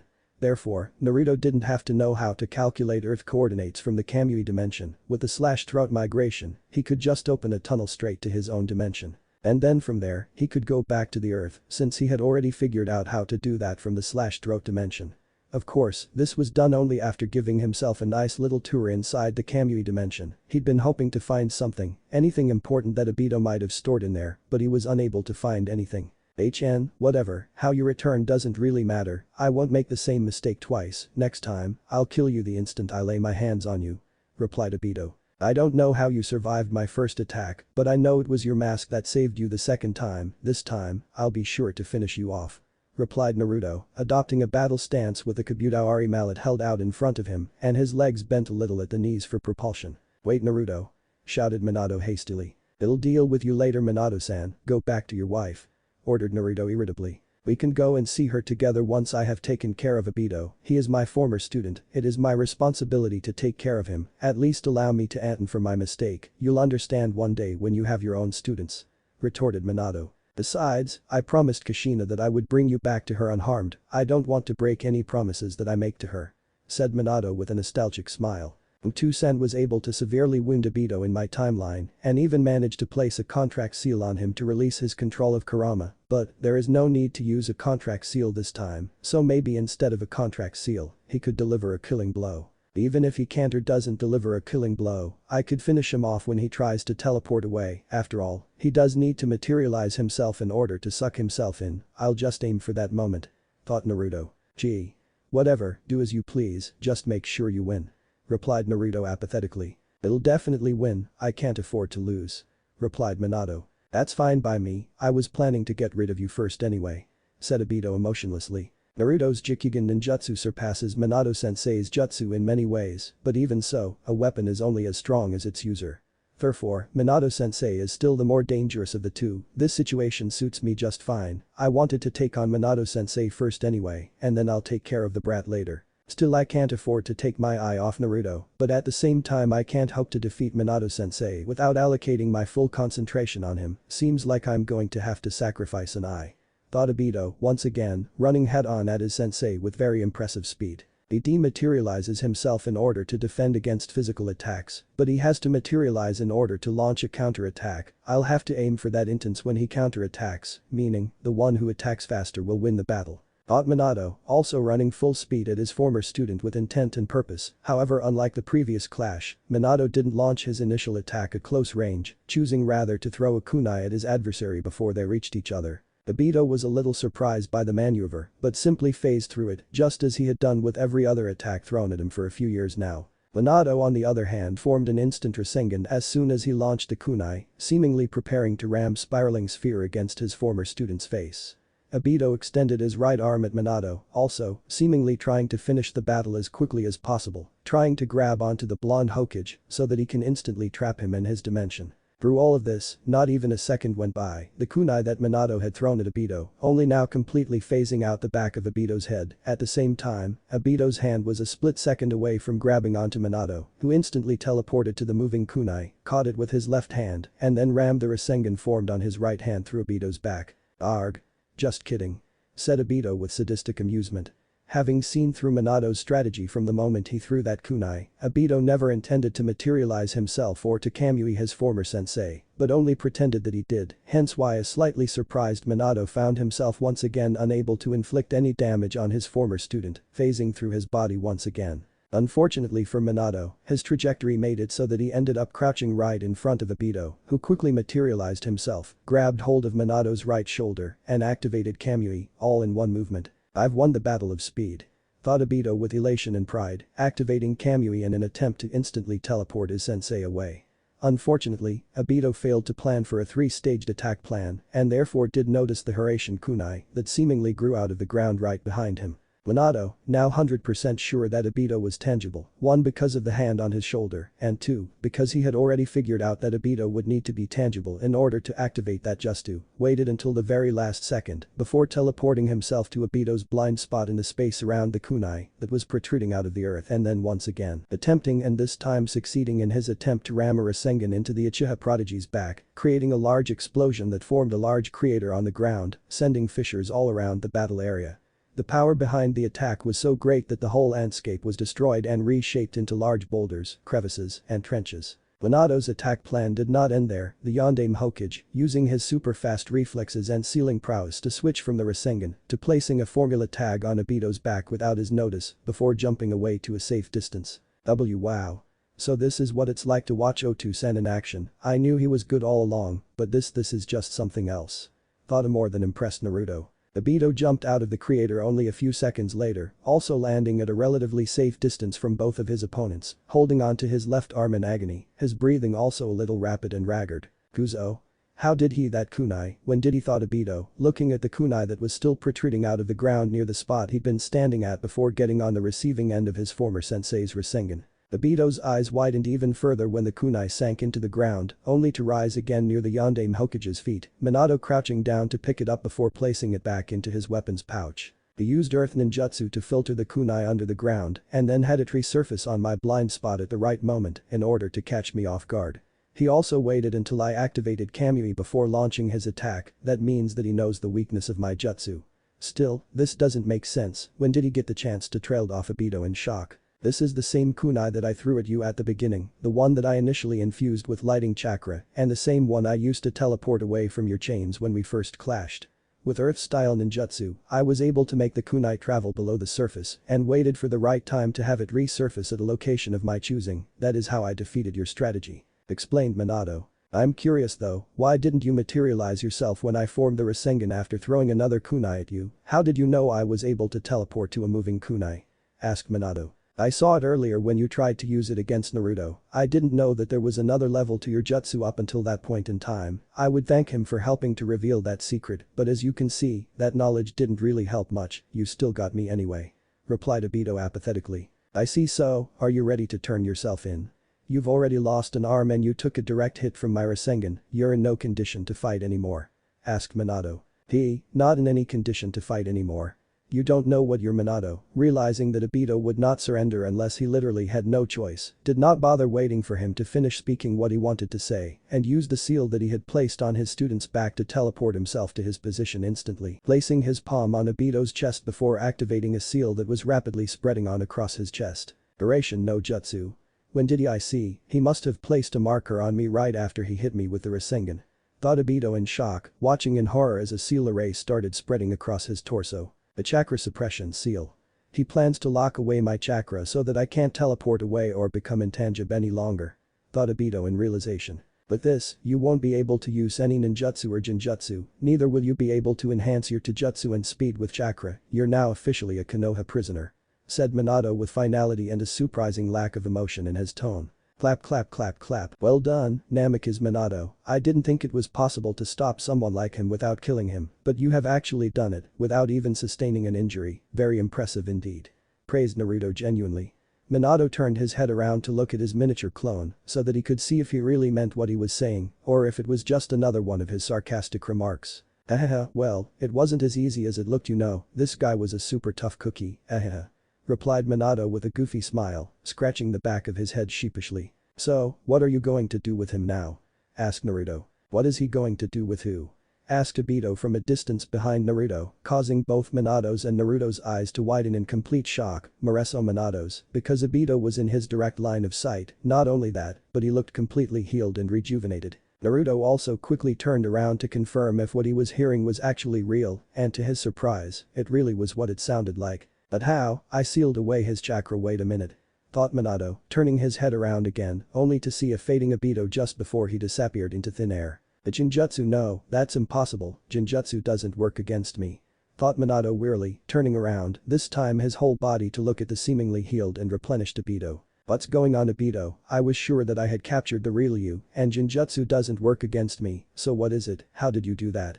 demanded Minato. True, it would be incredibly dangerous to use a genjutsu against a master of the Uzumaki clan's sealing and barrier techniques, they always had dangerous mind barrier traps to protect against anyone trying to manipulate or even to simply influence their nervous system, a system employed in order to protect the Uzumaki clan's secrets, thought Obito. "Oh, it's nothing, just a little something that I prepared at the beginning, you're not the only one that had an intermediate battle plan, you know," replied Obito as his left eye started glowing slightly before closing up involuntarily. "I had this set up just in case Uzumaki Naruto decided to interfere with the battle. I didn't expect Minato-sensei to trigger this technique on his own. Despite constantly reminding myself not to, I ended up underestimating him anyway. No, rather, I was never truly able to completely comprehend the extent of his power until now. I guess the flea on side order on his bingo book entry was justified after all," thought Obito. "Something you prepared from the beginning, what do you mean exactly?" asked Minato with a confused expression, for the first time truly unable to fully grasp a concept in his entire existence. His left eye has just sealed itself shut, whatever he did, it must have something to do with that eye, thought Minato. "I think I understand now, you're a vigilantly cautious individual, aren't you?" said Naruto. "What do you mean, Naruto, do you know something about his jutsu?" asked Minato. "Yes, I know what he did," replied Naruto simply, causing Obito's remaining eye to widen in surprise. "No, that's impossible, there's no way he would know about Izanagi," thought Obito hysterically. "You do?" exclaimed Minato with anticipation. "Yes, don't make me repeat myself," replied Naruto irritably. "Alright, please explain it to me then," replied Minato with a serious expression. "The technique is in a Uchiha clan kenjutsu known simply as Izanagi," said Naruto, shattering Obito's doubts about him really knowing about his jutsu and piquing Minato's interest to no end. Impossible. He knows," thought Obito in horror. "Izanagi?" asked Minato, probing for a more detailed explanation. Yes, at the expense of one eye, and Uchiha can cast a genjutsu over himself that can change destiny, in other words, a genjutsu that can morph and twist reality itself. Basically, if you had killed Obito, the jutsu would have discarded the reality of Obito's death and replaced it with a new reality, a reality where he didn't really die. The jutsu has only a few weaknesses, it has to be activated before the killing blow, an eye is completely and forever sealed away when the jutsu has fulfilled its purpose, and the jutsu has a time limit that varies from person to person, those are sacrifices and weaknesses for the ability to change reality. Explained Naruto. Both Obito and Minato were mighty surprised and disbelieving, but for completely different reasons. Obito, because he simply couldn't comprehend how an outsider could have gotten his hands on such information, by outsider meaning a non-Uchiha. Minato, because such a jutsu seemed too unreal to be true. But his eye did seem to seal itself away, and his injuries do seem to have been completely regenerated. Not only that, but I can't feel the marker that I placed on his back, which means the marker does not exist anymore, maybe he really did change reality after all. Thought Minato, remembering that, while it indeed was the first time that he'd witnessed it, that it however was not the first time that he has heard claims of a genjutsu that could alter reality. The Kurama clan did claim to have had geniuses who could pull something like that off in the past. A genjutsu that can change destiny, huh? You really have grown a lot since you died, Obito, if you hadn't gone so far astray, I would have been very proud to have once been your teacher. Said Minato. Save me the sentimentals, your words mean nothing to me anymore. Replied Obito. I see, well, I guess we should finish our battle then, let us see if you really have surpassed me. Challenged Minato, adopting, for the third time now, a battle stance and expression. Maybe some other time, I have other things to attend to and a new world to plan for. Do not think you have outwitted me just because you unmasked me or stopped me from destroying Konoha with the Kyuubi. I have many other options, many backup plans and unlimited resources. My plans will come to fruition, you and this world have no future, the future is my perfect world. Declared Obito. Nice little speech you have there, but you're not fooling anyone. The only way for you to escape is to teleport yourself away, but you need to materialize yourself to open that teleportation vortex, we'll simply aim for that window. Said Minato confidently. Once again, a very good analysis, however, the marker you placed on me has been warped out of this reality, you have no way of catching me. Rebuked Obito confidently. Maybe I have no way of catching you without a marker, but Naruto doesn't need a marker. Retorted Minato, smirking arrogantly at his S-rank criminal student. You've underestimated me, did you really think that I wouldn't make provision for Naruto's abilities?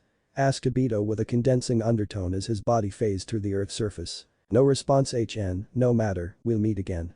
Said Obito just before his head disappeared into the ground and his presence altogether.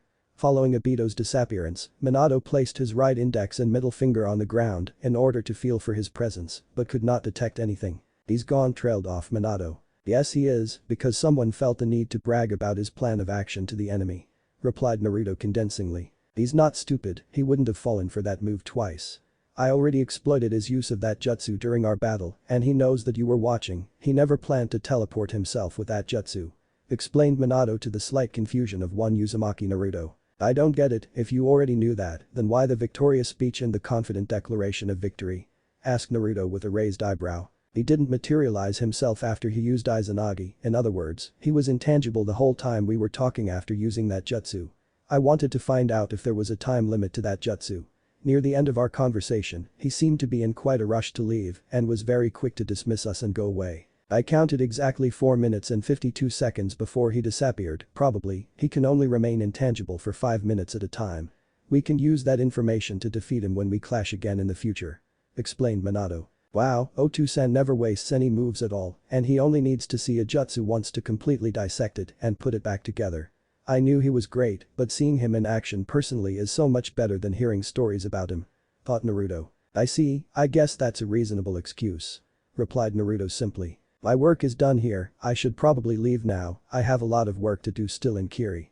Thought Naruto, ejecting a glowing chain that flew out rapidly and attached itself to his axe. When the chain connected to the hilt, Naruto channeled his chakra through the axe, an axe that was attached to the chain system that was maintaining the barrier that he'd set up at the beginning, causing the barrier to collapse and the chains to sink back into a sealing array on the hilt of the weapon. When this was achieved, Naruto pulled the chain back into his palm until the axe was close enough to grasp with his hand before the axe disappeared into a seal on his wrist with a small poof of smoke. Konoha is far enough that no one there should have been able to see the barrier, and the barrier also serves as a chakra, scent, and sound cloak, basically, no one would have sensed that a battle was taking place here. So, what I want to ask you is, what are you going to say when you return to Konoha? Are you going to tell them anything about what happened here today? Asked Naruto curiously. Iwako-sama and Taji both died here today, I'll need to have an explanation for that. At the very least, I'll have to tell Hiruzen about today's events.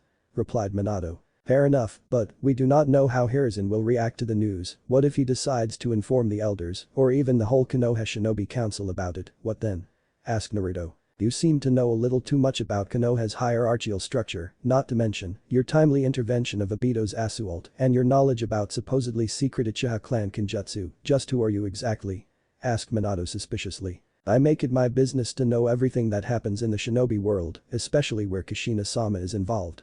And since she is now a Konoha shinobi, what happens in Konoha has also become my business. I've been watching over her from the shadows for quite a long time now. Replied Naruto vaguely. So, you're a spy master, is that what you're trying to say? My guess so, but I also like to think of myself as a guardian of sorts, and Uzumaki clan guardian, and a guardian of the shinobi world. Explained Naruto. I see. Good, now answer my question, what if Sarutobi reveals this information, what do you think will happen, then? Asked Naruto. I will request that he keep the information to himself, he has more experience than even I do, he understands the shinobi principle of secrecy very well. Retorted Minato. Sure he does, except when it comes to his teammates, you really think Danzo and the other elders won't hear of this? Are you willing to take that risk? Asked Naruto rhetorically. You're acting like these people are the enemy, I happen to know that they are a few of the most patriotic Konoha loyalists in the village, so what if they hear about this? Is there something that I should know? Demanded Minato. I'm only looking after Kushina-sama's interests, and by extension, your interests. Look at the situation with a little more wisdom, your own student killed the Sandaime Hokage's wife and tried to steal the Kyuubi and destroy the village with it, how do you think the others will look at you when they hear about this? Asked Naruto to the shock and subsequent widening of the eyes of his unknowing father. Exactly, you will be looked at with scrutiny, suspicion, and distrust. Every decision you take will be questioned, investigated, and sometimes even overruled. You might even be forced to step down as Hokage eventually, and they might not trust you with Kushina-sama's protection anymore. You could be separated from her, said Naruto with a grave undertone, watching the changing expression on his father's face with curiosity and even a little amusement. Don't tell anyone about Obito. This is what happened, a masked guy with a Sharingan infiltrated your barrier, killed Bawako and Taji, and tried to kill Natsumi. You saved Natsumi and took her to safety, and then used the marker on her seal to return to her, just as the masked guy began his attempt to extract the Kyuubi. You saved Kushina, teleported her away, and then continued your battle with the masked guy. You defeated him but were unable to kill him before he escaped with his space-time ninjutsu. That is a summarized version of course, but I'm sure you can produce a more detailed format. Said Naruto. I couldn't help but notice how you left yourself out of that explanation. Retorted Minato dryly. I saved your wife and consequently, saved many Konoha citizen lives for you, you owe me, Namikaze Minato. Replied Naruto. Leave me out when you make your report and I'll consider us even. Naruto said. Don't act like you did this for me, you did this for yourself, I know you love Kushina, I see it in your eyes every time you talk about her. Nevertheless, that does not change the fact that I saved her and by extension, thousands of Konoha citizens, and it does not change the fact that you owe me for that.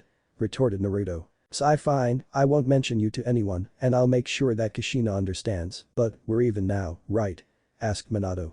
No, not yet, there's one more thing I want you to do for me. What is it?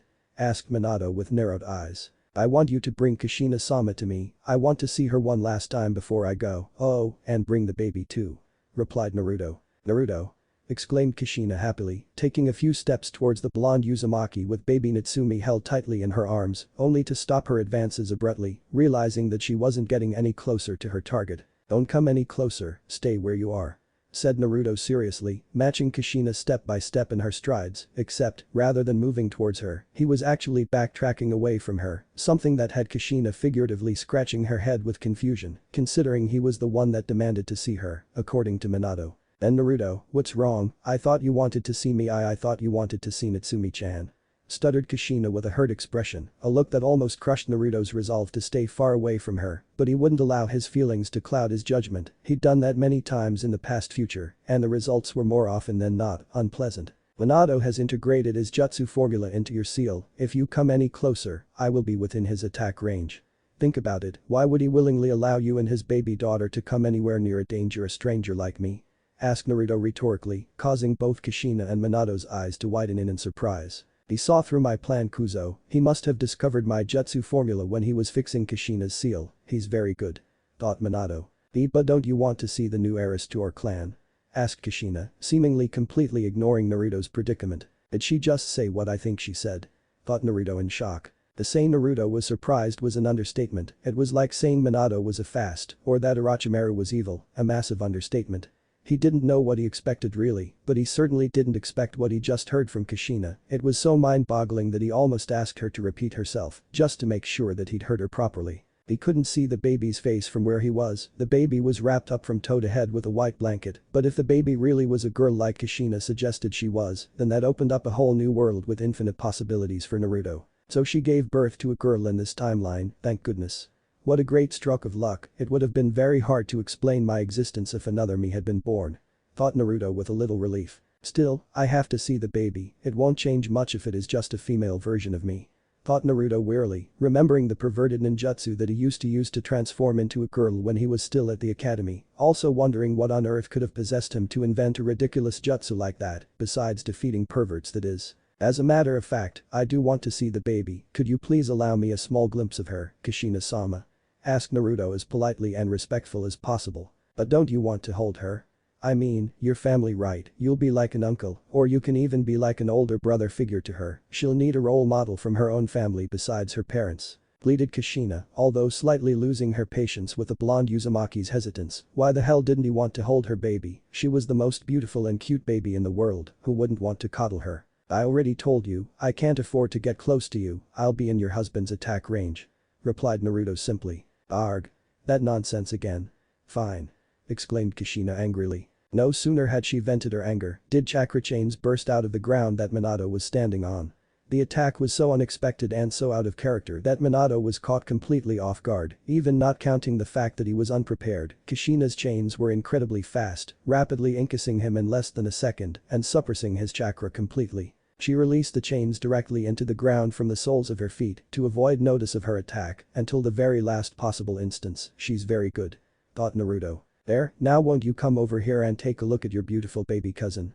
Asked Kushina with a smile that was a little too pleasant for Naruto's liking. He'd be lying through his teeth if he said he wasn't intimidated by her. Kushina-chan, I know you think you can trust him because he saved you, but you can't trust someone you barely know just because of that. We still don't know his motives for saving you. Exclaimed Minato. I know why he saved me. Replied Kushina simply. How you do? Asked Minato, looking like a deer caught in headlights. Of course I do, Naruto-kun saved me because he is family, because he's a true Uzumaki. Said Kushina with a glittering smile, as if it should have been the most obvious thing in the world. Hey Kushina, look, I know what it is like to grow up as an orphan, and I know what it was like for you growing up. I was there with you through half of it, but you can't let your past cloud your judgment in this. Listen Minato Koi. I know that I cannot logically explain my decision to trust him, but you have to trust my feelings on this one. I can't explain it, but I just felt feel something about him. It's like I know deep down in my heart that he would never harm me, like I can feel him, I can feel our familial connection. I believe him when he says he is an Uzumaki, I know he is, and I know he would never hurt me. I've always trusted you and believed in everything that you have done. I even trusted you with my family secrets. Please have faith in me in return. Pleaded Kushina. She can feel a family connection to me. Is this what they call a mother's instinct? Does she subconsciously recognize me as her son? Thought a very nervous Naruto. No. That's just plain ridiculous, there's no such thing, this is just hero worship, I saved her life, and now she feels safe and secure around me, that's all there is to it. Thought Naruto in denial. Kushina, you're right, I should have a little more faith in you, you're my wife and teacher after all. Replied Minato with resignation. Thank you Minato Koi, that means a lot to me. Replied Kushina with a content smile. So does that mean you let me go now? Don't push it Databane. Oh okay. Sputtered Minato fearfully, hoping beyond hope that his wife wouldn't lose her temper, especially considering how defenseless he was at that moment in time. He didn't want to be anywhere near the receiving end of the red-blooded habanero's fiery temper. Good. Now, Naruto, it's time for you to meet my daughter, come over and meet Natsumi-chan. Said, or rather, ordered Kushina. I only wanted to confirm the identity of the baby so that I can know how to proceed with my plans for the future, but it looks like I'm going to have to do a little more than just looking, thought Naruto. I'm coming. Said Naruto hesitantly, taking a few slow and tentative steps towards Kushina and the baby. They just hurry up Databane, she's going to catch a cold out here. Shouted Kushina impatiently. Shit, I better hurry up before she decides to chain me up as well. Thought the Uzumaki swordsman. Okay, here I am, can I see the baby now? Asked Naruto, holding his arms out in a gesture that clearly indicated that Kushina should pass the baby onto him. Of course you can. Naruto-kun, meet your little cousin, Natsumi-chan. Said Kushina as she handed the baby over to the 13-year-old blonde. Naruto took the baby into his embrace and to his surprise, made direct eye contact with little Natsumi-chan's violet eyes, surprised because she was so quiet that he'd actually thought that she was asleep, not knowing that she was awake the whole time. She takes after me, she's got both my eyes and my hair, even her face looks like mine, but I bet her personality will be the same as Minato. Said Kushina, looking at the baby with a mother's adoration. She's just as beautiful as you, she even has your beautiful red hair. Said Naruto, staring at the baby with surprising affection, not to Kushina or even Minato, but surprised to himself. He couldn't understand why, but he felt very affectionate and protective of little Natsumi, even though he'd only known her for a few seconds. Why you think my hair is beautiful, Dadabane? Sputtered Kushina, spotting a cute blush on either of her cheeks. I forgot how sensitive she is about her hair color. Thought Naruto. Of course I do, your hair is the most beautiful hair that I have ever seen. I only wish I had also inherited our clan's beautiful hair as well, but I guess we can't all get everything that we want, at least I inherited our bloodline. Replied Naruto honestly, of course, he was aware that his fetish for red-haired women might stem from his Uzumaki lineage, but that didn't make his opinion any less true, her hair was up there with the best that he had seen, in fact, it was at the very top. Thanks, yeah, thank you Dadabane, sputtered Kushina, not knowing how else to react. No one but her husband had ever complimented her about her hair before, not even her best friend Makoto. I can't believe you tied me up just so you can flirt with another man in front of me. Shut up. I'm not flirting, Dadabane. We're blood relatives, and he's only what, like 14? 13? Corrected Naruto. Yeah, like 13, are you stupid? Exclaimed an embarrassed and pissed off Kushina. Yeah, I guess age doesn't matter to you, Gwa. Cried Minato in agony, feeling like his whole body was about to be crushed into pieces by Kushina's chakra chains. Apologize now. I'm sorry, it was just a joke, really, I promise. Pleaded Minato pathetically. I guess she wears the pants in this relationship, I must say, I'm a little surprised, she seemed so kind and gentle when I met her in my mindscape, but then again, she did punch me over the head initially, when she was pissed off at me, thinking she was the Kyuubi, thought Naruto. Gee, you don't sound very remorseful, said Kushina suspiciously. I really am, can't you see that I am? Asked Minato, face scrunched up in pain from the crushing grip of Kushina's chains. No, you just look like you swallowed feces, that's all, Dadabane. Disputed Kushina, not entirely convinced of the sincerity behind her husband's apology. I don't even want to know how you would know the expression on someone who just ate feces. Why you?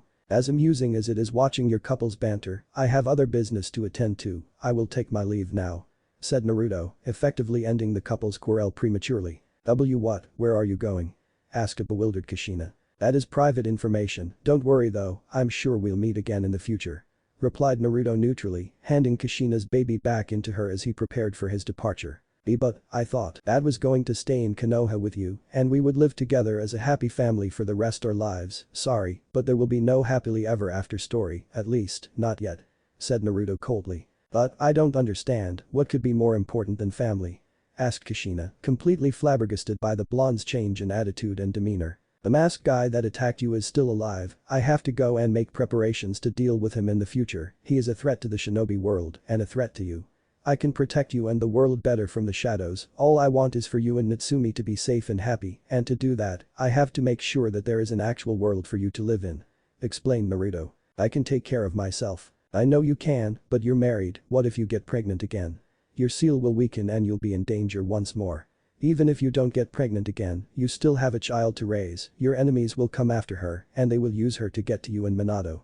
I can prevent that if I work in the shadows, I can stop your enemies long before they come even close to you and Natsumi. Besides, I have other personal errands that I have to run, mine is not a life that I can simply put on hold for anything at the moment. I want a happy life with my family more than anything else, but I'd rather be separated from you if it means you will be safer in the present and the future. Explained Naruto. This is not fair. It's not supposed to be like this, we were supposed to be a happy family, you were supposed to be Natsumi-chan's brother. Cried Kushina. I'm sorry mom, but I can't risk Konoha discovering my true origins, even if it means I can't be with you. Thought Naruto. You're acting like it's the end of the world, it's not like you and I won't meet again. Said Naruto with a kind smile, hoping to get Kushina to cheer up a little, but that didn't even come close to being anywhere near as effective as it should have been, as he thought it should have been. You know, I could order you to stay by my side. I'm the Maitreya of the Uzumaki clan. I am the clan head. According to clan law, you are bound to my authority," exclaimed Kushina with a deranged expression. "I know, but unfortunately, that is an order that I will have to ignore." No sooner had his words registered in Kushina's mind did Naruto's shinobi instincts kick in, warning him of the danger that was lurking beneath the earth. Chakra chains burst out of the ground from beneath the blonde Uzumaki's feet at mind-blowing speeds, but Naruto was too fast, although, the fact that his guard was always up might have helped too, the blonde using the splitting void migration to teleport himself far away from not just the emotionally unstable Uzumaki, but away from Fire Country altogether. "Where'd he go?" thought Kushina frantically, her head moving left and right rapidly in search of the elusive blonde Uzumaki, afraid that she might have lost her only chance to capture the 13-year-old prodigy, her only chance to convince him not to desert his family. "I think he's gone," said Minato. "Oh no. What have I done? I drove him away, I drove him away," cried Kushina, falling onto her knees in despair as tears of heartache sped down her rosy cheeks, clutching baby Natsumi against her bosom for dear life in her emotional distress. Even baby Natsumi was wailing in agony, though whether because Kushina was clutching too hard on her or because of her big brother's departure was another story altogether. Minato felt relieved that Kushina hadn't crushed the life out of him and wanted nothing more than to stretch out his saw muscles and maybe even get a massage, but that would have to wait a little while. He had a distressed wife to comfort, a dead Hokage's wife and Aseton to report, and an unnamed masked man's attack, and plans to disclose, all the above clearly more important than his own aching muscles. Did she just try to capture him? I see, she's even willing to go that far if it means getting him to stay by hers and Natsumi's side. She's always wanted a big and happy family. I just never thought that she was willing to go that far to fulfill that dream. Thought Minato sadly, kneeling in front of Kushina before embracing her and his daughter, providing a caring shoulder to cry on for the love of his life and his beloved daughter. "Akatsuki base in Grass Country. I knew I would find you here, Toby," said Zetsu, growing out of the earth a few meters behind Obito, who was standing dead still at the foot of the Jito Meizo statue, and the single living clone of Hashirama Senju that was connected to the Meizo. They were in what was probably the main Akatsuki base, which was built below the surface of the earth near Kusagakure no Sado. Only 4 members actually knew about this place: the deceased Uchiha Madara, Uchiha Obito, Zetsu, and Uzumaki Nagato. Most of the members didn't even know about Madara's role in the Akatsuki, and none of them, apart from Zetsu, knew that Obito even existed. "Zetsu, what took you so long?" asked Obito robotically, not really caring about the answer to the question, his mind filled with questions, possible answers, suspicions, worries, and plans for the future. "Unlike you, I'm not a teleporter, some of us actually need to travel to our destinations," replied Zetsu simply. "I see," was all Obito said. "You were defeated, but that is no reason to sulk around. Madara-sama taught you better than that," said Zetsu, displaying a level of sympathy that was worthy of a rock. "I was just thinking, how was it that Uzumaki Naruto knew so much about us? You are one of the best sensor types in the elemental nations, and you are the earth itself. Should it not be near impossible for someone to spy on us without your awareness?" asked Obito rhetorically. "What are you insinuating? Are you trying to say that I am the one giving away information to our enemies? Are you calling me a traitor?" asked Zetsu with a pissed-off expression. "Nagato and Konan believe that I am Uchiha Madara, and Konan is just a little girl who doesn't know anything.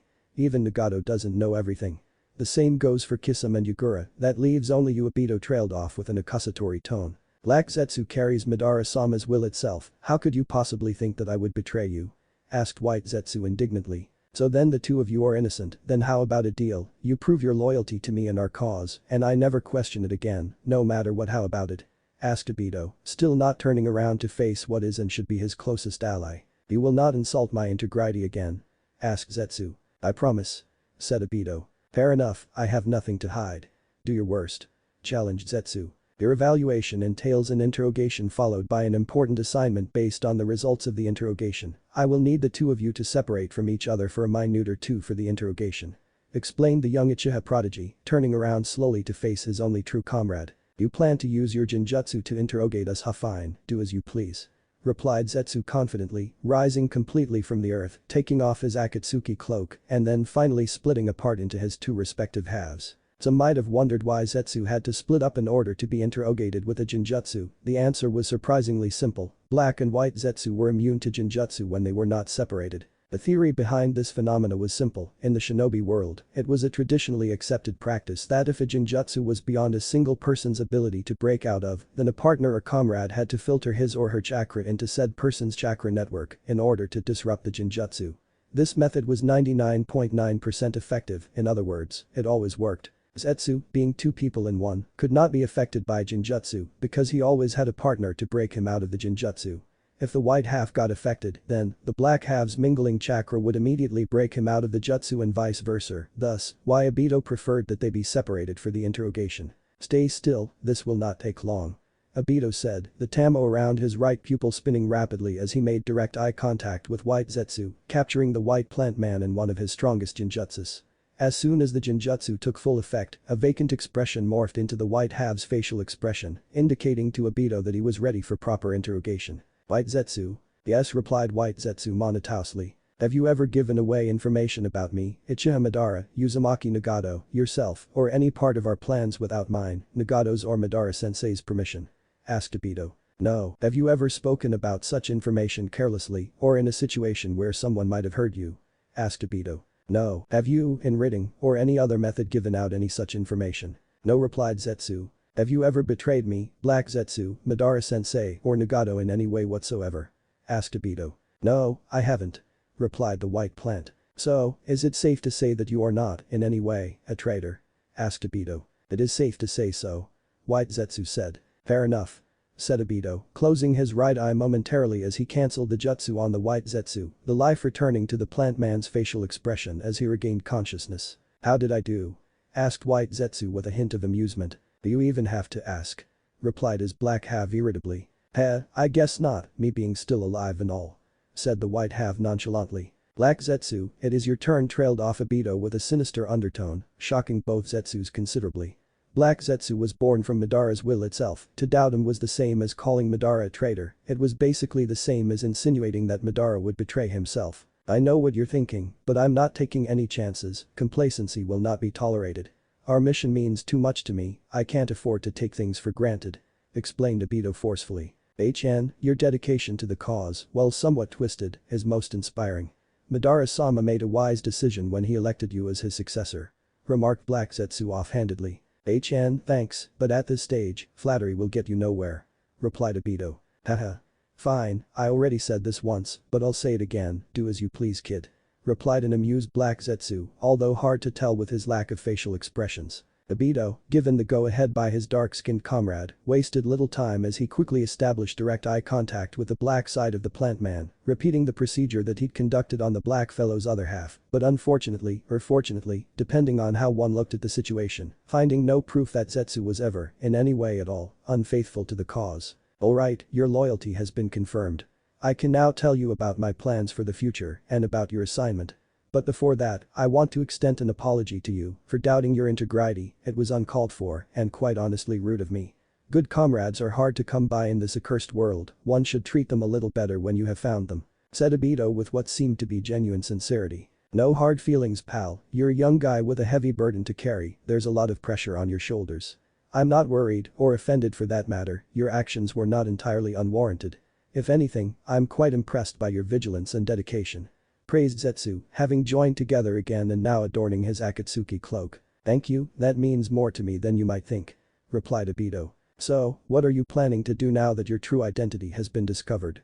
Now that you've lost the spare eye that Madara-sama left for you? You've also lost Hoshigaki Kisame, the Mizukijin by extension, Kiri as well. That is a lot of military power, all gone in a single day. Asked Zetsu. I'm well aware of that, but it's not the end of the world, I still have Nagato and the Akatsuki, and I still have you, the Jito Meizo, and Hashirama's living clone. Things are not as bad as they might seem.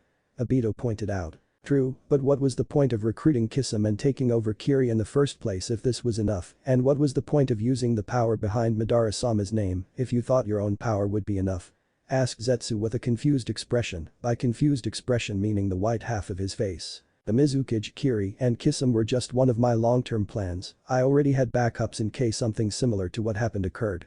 Initially, the plan was to use the Kyuubi attack to destroy the Uchiha clan and weaken Konoha in the process. Madara-sama wanted revenge on the Uchiha for their betrayal, and I wanted myself some spare eyes. Explained Obito. I can't help but notice that you said this was only your initial plan, does that mean that you have changed your mind about destroying the Uchiha clan? Asked Zetsu. Yes, I will no longer destroy the Uchiha clan, I will recruit them, they will become part of the Akatsuki, another branch of the organization so to speak. explained Obito cryptically, causing Zetsu's left eye, in other words, the white half's eye to widen in surprise. That's ridiculous, how do you plan to recruit a whole clan into the organization? Yeah, how do you plan to even get them out of Konoha? Asked Zetsu incredulously. Relations between Konoha and the Uchiha clan are not very strong, in fact, it could be said that there is a very real power struggle between the Uchiha clan and Konoha authorities. The Uchiha clan has been treated with unfairness and political oppression since even before Madara-sensei attacked Konoha. Things got worse when Madara-sensei attacked with the Kyuubi, and even worse when Tobirama took over as the second Hokage. Minato-sensei believes that Uchiha Madara was my sensei, but if anything, Hiruzen, Danzo, and the elder advisors have always been weary of the Uchiha clan, they will suspect that the clan had something to do with this, that I wasn't trained by Uchiha Madara, but that I am a product of the Uchiha clan's betrayal against the Leaf. Explained Obito, taking a slow breath before continuing with his explanation. The Uchiha clan will be further isolated from Konoha and further distanced from the Hokage title and village politics. If I know Fugaku as much as I think I do, then he won't want to take that lying down. You believe that the Uchiha clan will attempt a coup? Asked Zetsu. Yes, that is what part of the whole plot for attacking Konoha with the Kyuubi was. Either me and the Kyuubi would destroy Konoha and the Uchiha clan ourselves so that I can get some spare eyes, or we would fail and Konoha would help in destroying the clan would weaken Konoha, and I would get my spare eyes. It was a win-win situation. The plan, however, has changed slightly. We will still allow Konoha to ignite the Uchiha clan's will of hate on their own, rather than destroy them. I will use that hate to get them to switch sides.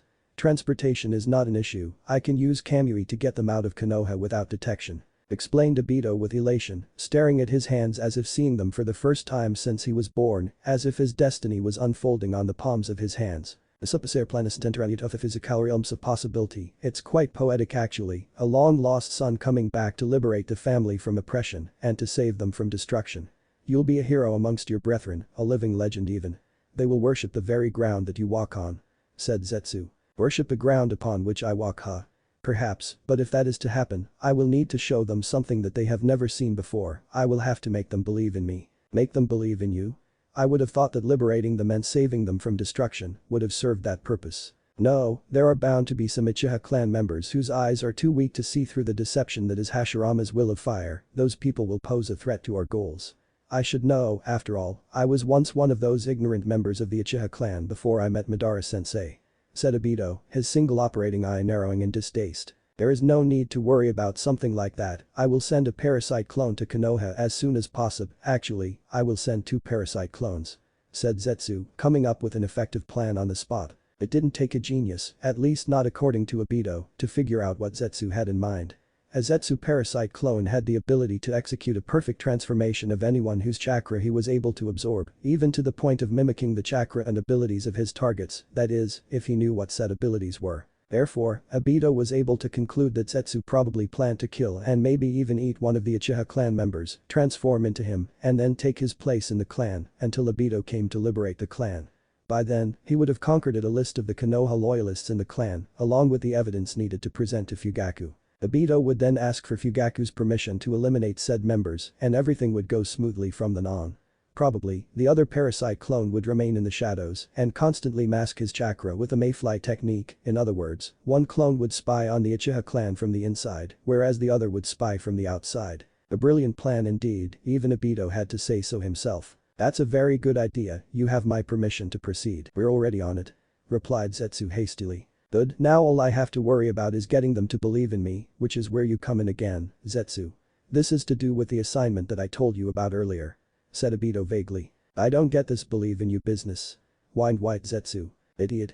Obito died with a terrible reputation as a shinobi. Toby will have to do something special to get Fugaku to believe in his power. Pretending to be Madara-sensei won't work now that Uzumaki Naruto, Uzumaki Kushina, and Amicus Minato know who he really is. Although, I can't help but wonder what we can possibly do to improve the situation. Asked Black Zetsu. I'm going to become the 5th sage of the 6 paths, I'm going to get the Rinnegan, and I'm going to need you to help me get it. After this assignment, I will never doubt your loyalty again, that was the agreement. Said Obito nonchalantly, shocking Zetsu considerably with what the bipolar shinobi thought his leader was implying. You can't be serious. You want me to try and kill Nagato? That's impossible, even for me. Exclaimed white Zetsu with a horrified expression. Even if I could defeat Pain, what would be the purpose of retrieving the Rinnegan so soon when Nagato is yet to fulfill the purpose that Madara-sama had for him? asked Black Zetsu with an unreadable tone. I don't intend for you to kill Nagato, the person I want you to kill is Hada Kakashi. I have all the ingredients required to awaken my own Rinnegan, except for one, the only thing I need now is my other eye. Obito casually explained to Zetsu's immense surprise. Under normal circumstances, Obito would have needed to implant his brother's, mother's, sister's or father's eyes in order to first awaken the eternal Mangekyo Sharingan before he became eligible to awaken the eyes of the sage. But the necessity to switch eyes was only a result of a diluted bloodline, or rather, an incomplete bloodline. Obito however was the complete article, he had a perfect fusion with Hashirama's cells and therefore had both the first son's ocular powers and the second son's physical life force. He didn't need to switch eyes to obtain eternal vision, he already had it. Now he just needed his other eye so that he could awaken the Rinnegan. It was stupid of you not to have taken your eye back when you encountered the copy ninja in Kurigakure. I mean, he was just lying there unconscious on the battlefield. It would have been so easy just to kill him and retrieve your eye back then. Zetsu grouched, unable to mask his irritation at the young Uchiha. That was before Madara taught me everything that I know now, wasn't quite as mature as I am right now, not quite as enlightened so to speak. Point taken. Still, I can't help but wonder how all this is going to work. Said Zetsu with an uncertain frown. What seems to be the problem? Nagato is under the belief that he is the chosen savior of the world, that he is the reincarnation of a god that will deliver this world from its darkness. And he believes this because he is under the impression that he awakened the Rinnegan on his own. How do you expect him to react when he sees you with your own Rinnegan? Asked Zetsu curiously, curious but not really worried at all, knowing that Obito probably gave enough thought on the matter already. The kid was no idiot at all, at least, not since he started taking life a little more seriously. The way I see it, there are only two ways that we can handle the situation. 1. We could simply inform Fugaku and the rest of the clan not to disclose any information about my Rinnegan under the penalty of death, as clan head Fugaku has the authority to pass out such a law and it must be obeyed by the whole clan. Another likely scenario would be to simply keep the clan and the Akatsuki from meeting or even knowing about each other until the final stages of our plan. After all, I don't intend to use the Uchiha clan's military power until Akatsuki has collected all the tailed beasts. The driving force behind the Uchiha clan's recruitment is to add to our military power for the Fourth Shinobi War. Nevertheless, I have more than enough time to make my decision, I don't need to make it now. I'll wait and see how things pan out and act accordingly. Explained Obito. Sounds like a good plan. It is, isn't it? Anyway, after the attack on Minato and Kushina, Konoha will likely gate-lock themselves for quite a substantial amount of time. They'll try to keep their strongest shinobi close by in case there is a follow attack on the village. This means that Hada Kakashi is unlikely to go beyond Konoha's walls for quite a period of time. As a result, I'm giving you 3 to 6 months to kill Kakashi and return my eye. Said Obito authoritatively. No problem man, it shall be done. The following day. Water Country. It's been a long time, my friends. Greeted Naruto, bowing respectfully to his comrades and teachers. Haha. You're looking a little taller squirt. Said Kisame, causing Zabuza and even Mangetsu to laugh at the blonde's expense. Okay, Zabuza only smirked a little, but it was close enough, the blonde twitching irritably at the unwarranted insult to his height. He was freaking tall for a 13-year-old, damn it. They were deep within a forest, standing smack in the middle of a clearing with an incredibly thick mist masking their visuality to possible oncoming enemies, a mist that Zabuza formed and was maintaining with his chakra. It wasn't really necessary as both Samehada and Mangetsu were sensor types, but caution and vigilance were just a few of Zabuza's strongest traits. Yeah, whatever fishy-sensei. Replied Naruto casually.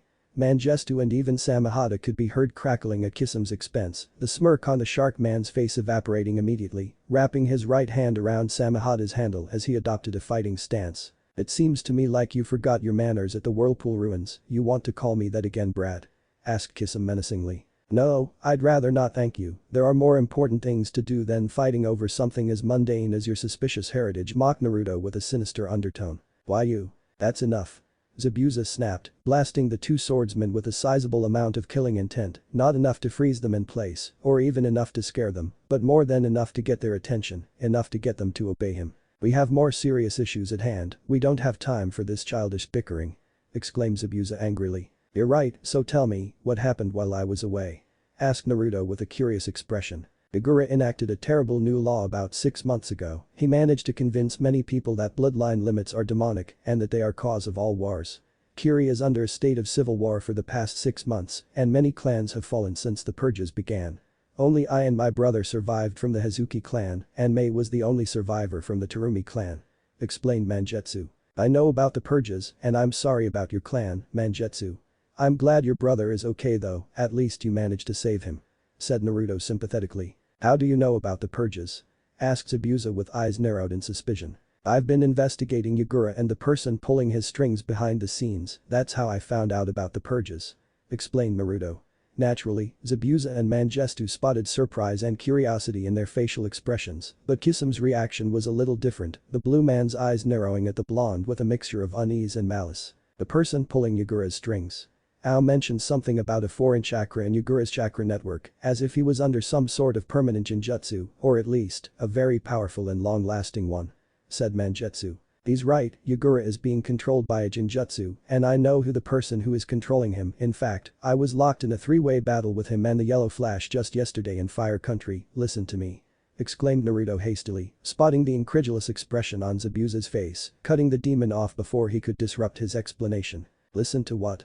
You expect me to believe that you were in a fight with the Yellow Flash and managed to survive?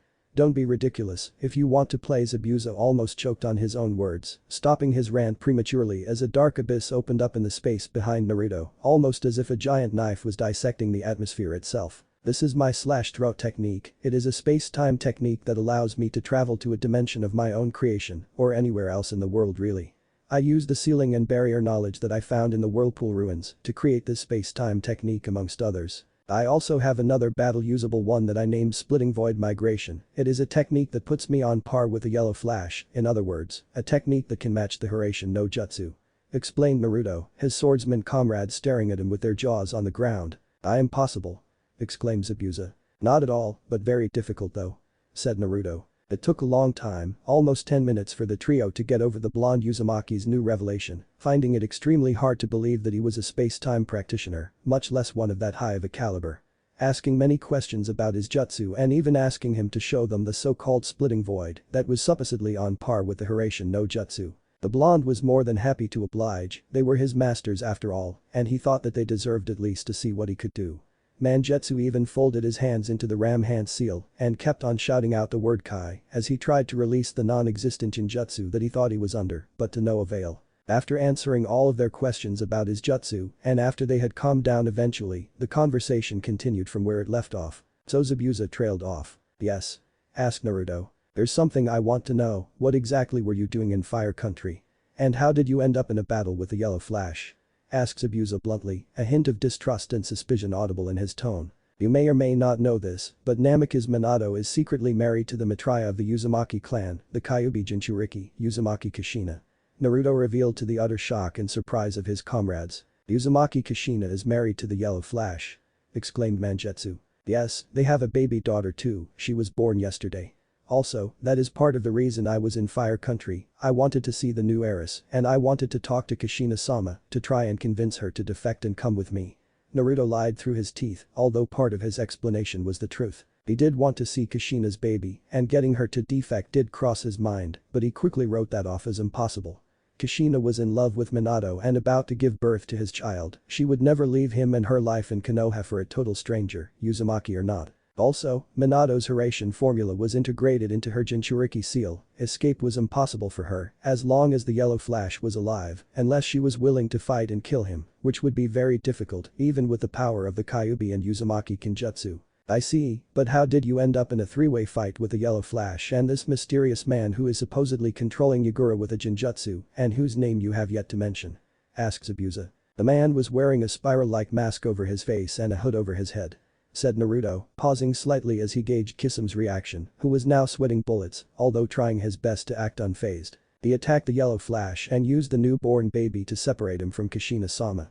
She was left defenseless, this is because a Jinchuriki's seal is severely weakened during childbirth and it requires a substantial amount of energy to stop the Bijuu from breaking out during the birth. The masked man tried to extract the Bijuu from her seal, but I couldn't allow him to kill her, so I stopped him, saved her, fixed her seal, and long story short, ended up in a three-way fight between this man, me, and Namikaze Minato," explained Naruto, taking a short breath before continuing with his explanation. "I will give you a more detailed version of events later, but right now, all you have to know is that this man tries to pass himself off as Uchiha Madara, and the nature and magnitude of his power is not too far behind that man's level. However, I managed to smash his mask off during the battle, and the Yellow Flash was able to recognize him as his long-lost student who was supposed to have died a few years ago.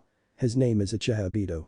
Explained Naruto to the surprise of his comrades, especially Kisame. Impossible. He knows, he really knows. Thought Kisame wearily. Uchiha Obito, I can't say I've ever heard of him. Said Mangetsu. You wouldn't have, he wasn't much of a shinobi back then, I guess in a way, he was the black sheep of his family. Although what he really was is a late bloomer because make no mistake, the guy is very intelligent and his talent is immense. Cautioned Naruto. Duly noted, but tell us about his abilities. If he really is the one controlling Yagura, then we're going to need some intel on this Uchiha before we proceed with the coup. Said Zabuza. Wait a minute.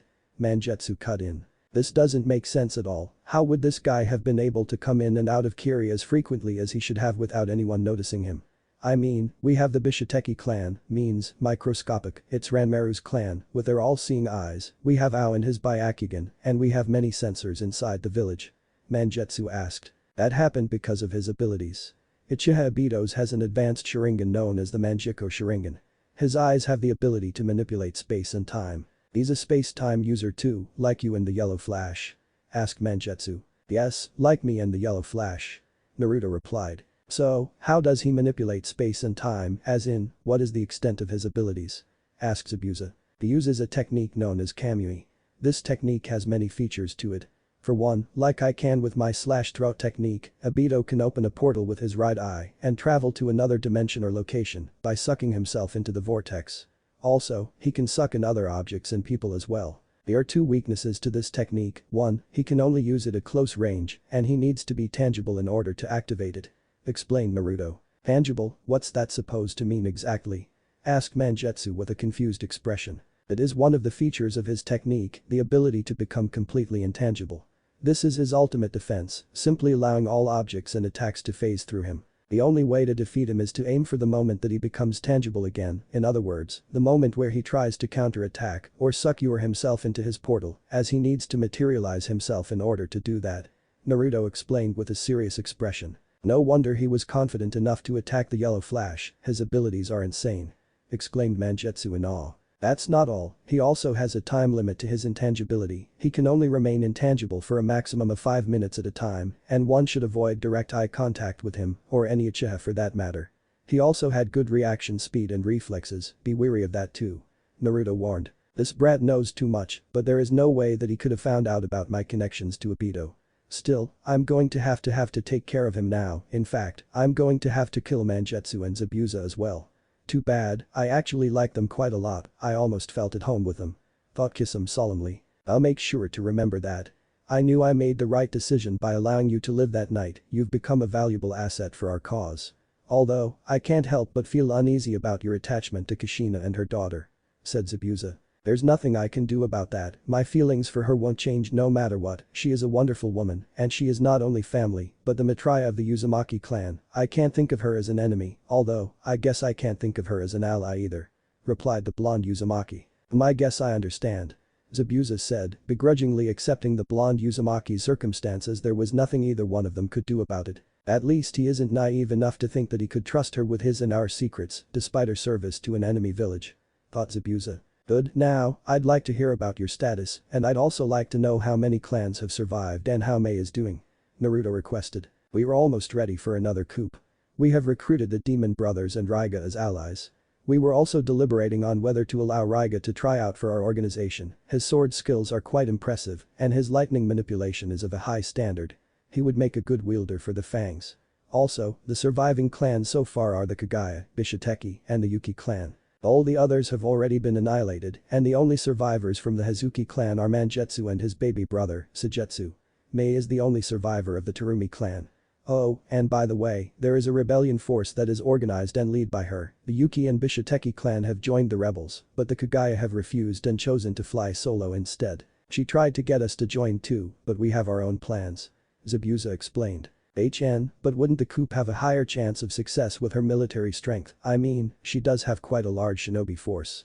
Suggested Naruto, left eyebrow raised in amusement. No, it will be an espionage type of mission, an assassination. Stealth will be required, we can't have a whole battalion for something like that. Exclaimed Zabuza. Yeah, that, or you just don't like the idea of taking orders from a girl, he. Mangetsu snickered. Watch it. Snapped Zabuza furiously. Mei-chan seems to be doing well if she has managed to organize and lead a rebellion against Yugura despite the complete annihilation of her clan. I can't imagine how much pain and suffering she must be feeling inside. Thought Naruto fondly, genuinely concerned about the woman he secretly had feelings for. He hadn't seen her since their last training session under Ao's tutelage before he left Kiri, and they hadn't communicated since then. Naruto couldn't wait to see her again and maybe even have a nice little spar and some casual talk afterwards like old times. I wasn't there for her in what was probably the lowest point of her life when her clan was demised. I wonder what she'll think of me now. Will she even care that I have returned, or will she simply hate me? Thought Naruto wearily.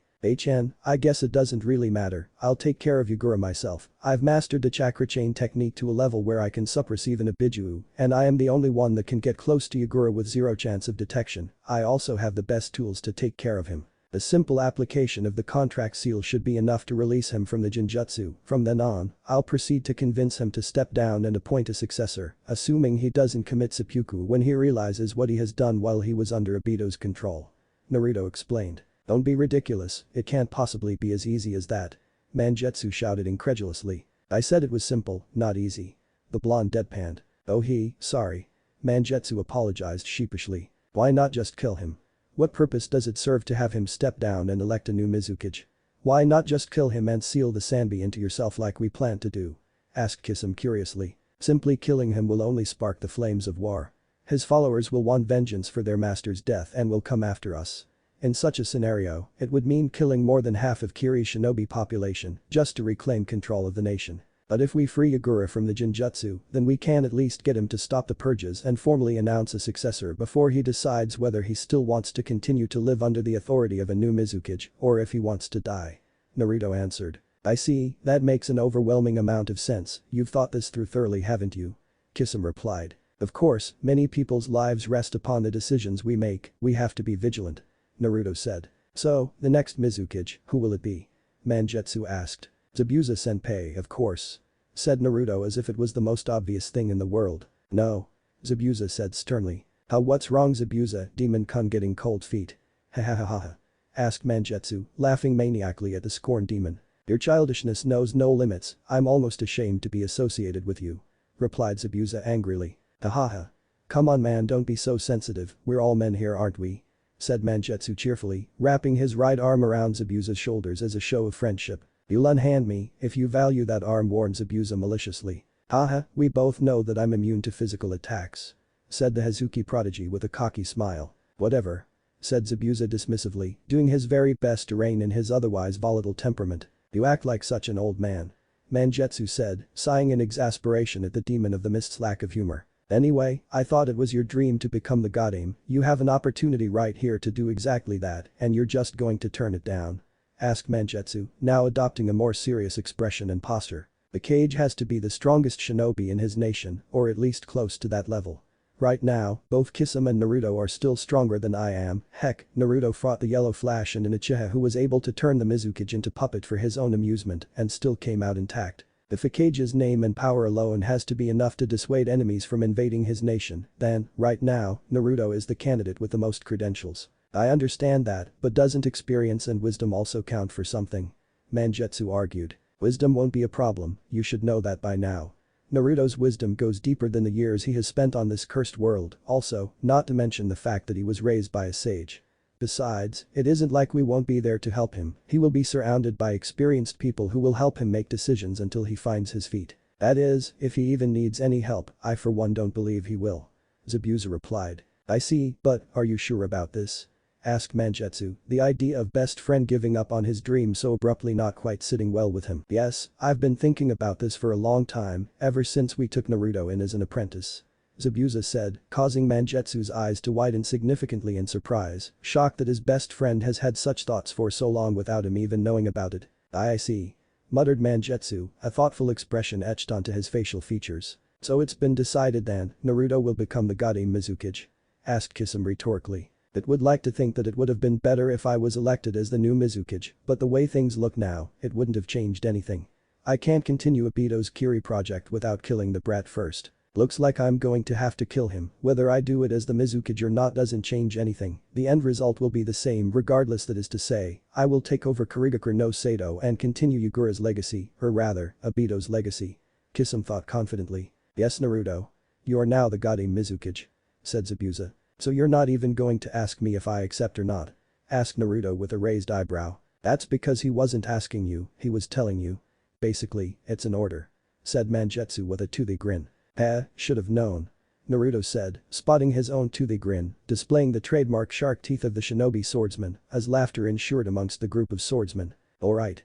Since you have decided to put your trust in me, I will return the gesture to you by showing you something. I'm also going to share all my plans with you for the future, for our future. Said the blonde Uzumaki. Plans for the future? Show us what?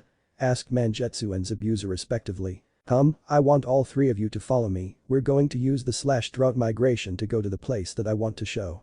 I'll explain everything on our way there.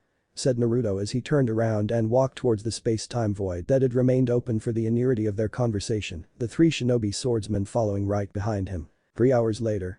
Back to Kurigakure no Sato. If one were simply gazing at the sky, they in the forests of Kiri, they would have seen what appeared to be the atmosphere itself getting slashed clean through as a dark portal opened up in the sky, three shinobi jumping out of the portal and landing at a clearing in the forest and the atmosphere stitching itself together again. The three shinobi in question none other than Uzumaki Naruto, Momochi Zabuza, and Hazuki Mangetsu. Wow.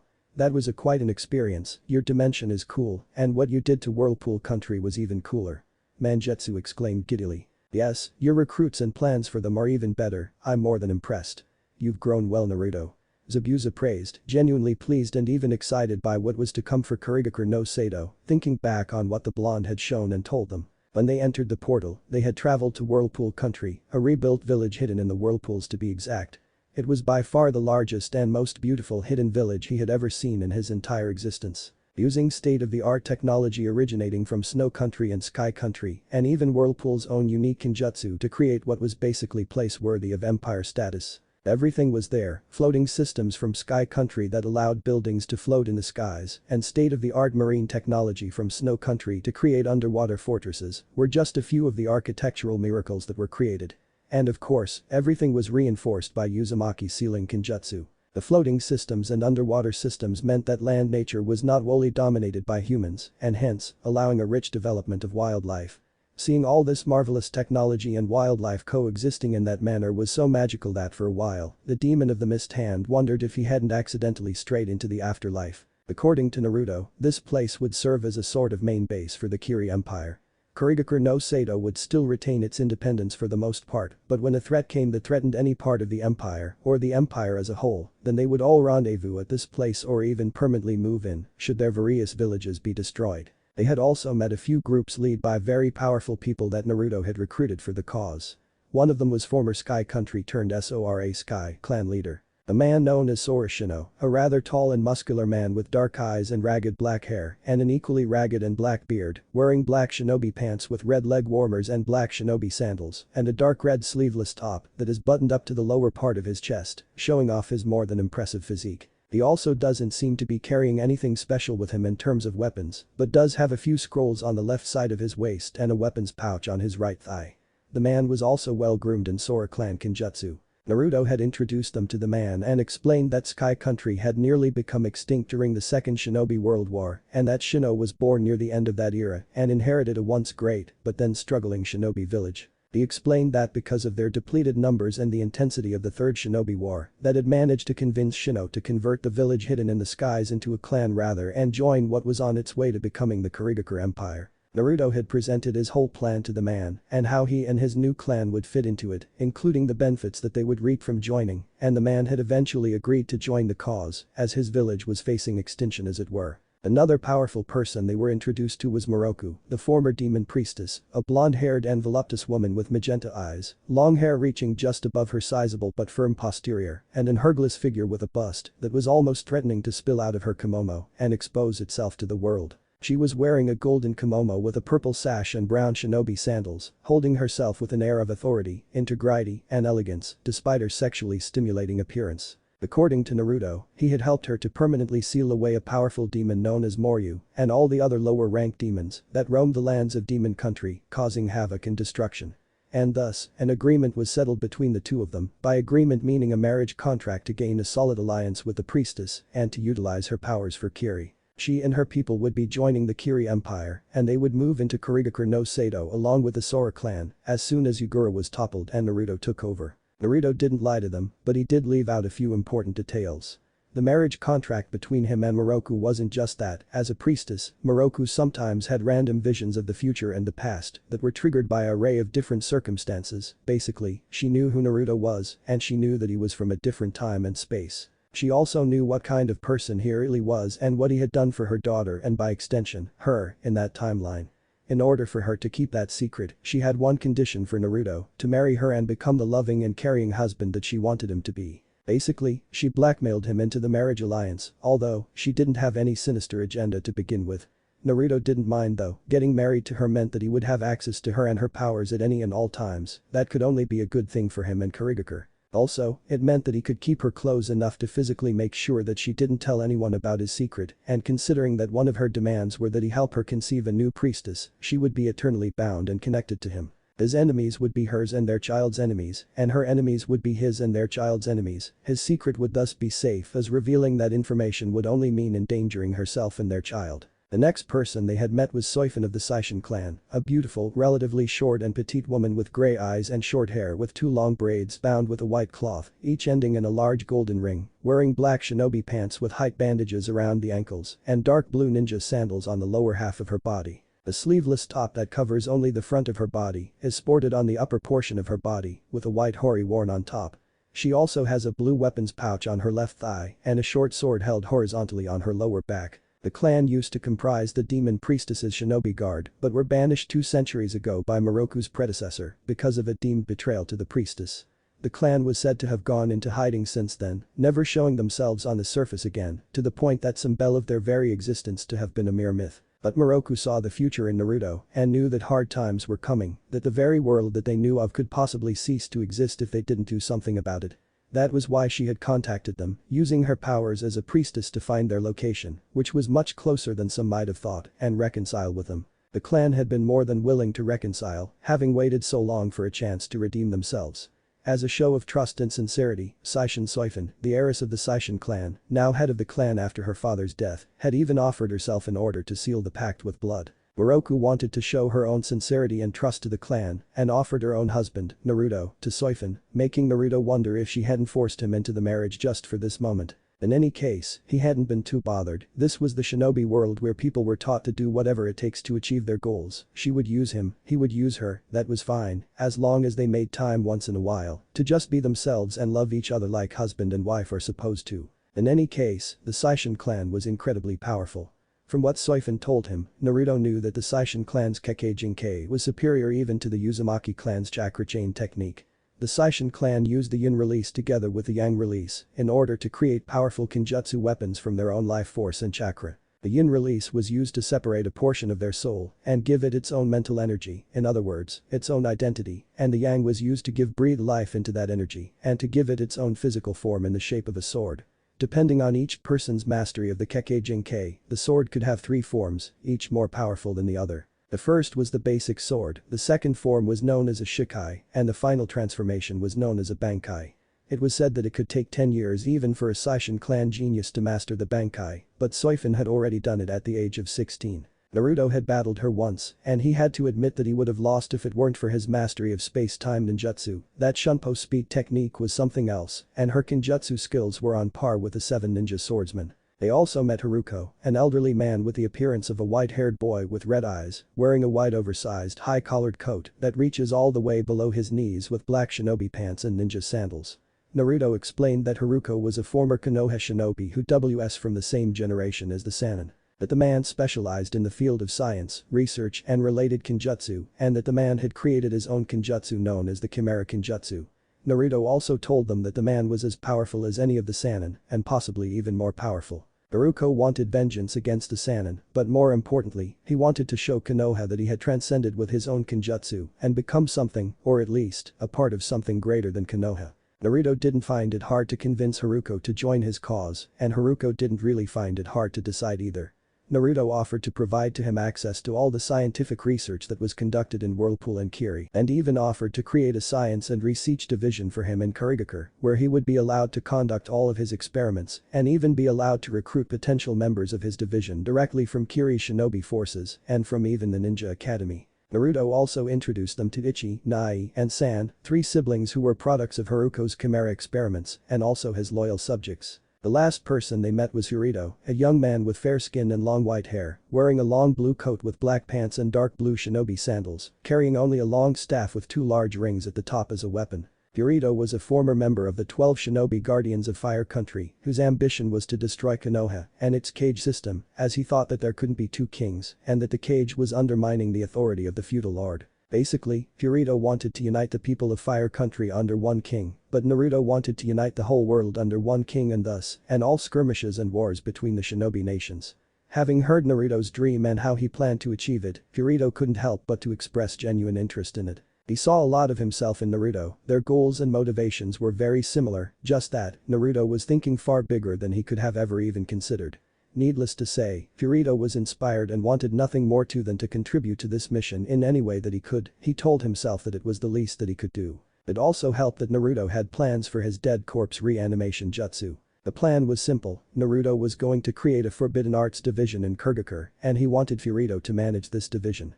The division would be expected to have close ties with the healing and medicine division that Seishin Anohana was expected to lead and also Hiroku's science and research division. Hirito was also expected to lead the corpse forces, which was comprised of all the shinobi, enemy and Kiri allied that had died and whose bodies were retrievable for Hirito to resurrect with his jutsu. Not only was Hirito able to use reanimated corpses to work for his ranks, but he was also allowed to recruit members for his ranks from the main forces and the academy. To top it off, he had three very powerful allies that agreed to join Kiri with him, Fudo, a Taijutsu specialist with a powerful Kinjutsu that enabled him to use earth release to turn his skin into diamond, making wounding him a daunting task and granting him increased strength. Fudo was also promised a Taijutsu school and would be allowed to recruit from the academy. There was also Fuin, an elegant dark-haired woman who specializes in Jinjutsu, summoning, and space-time ninjutsu.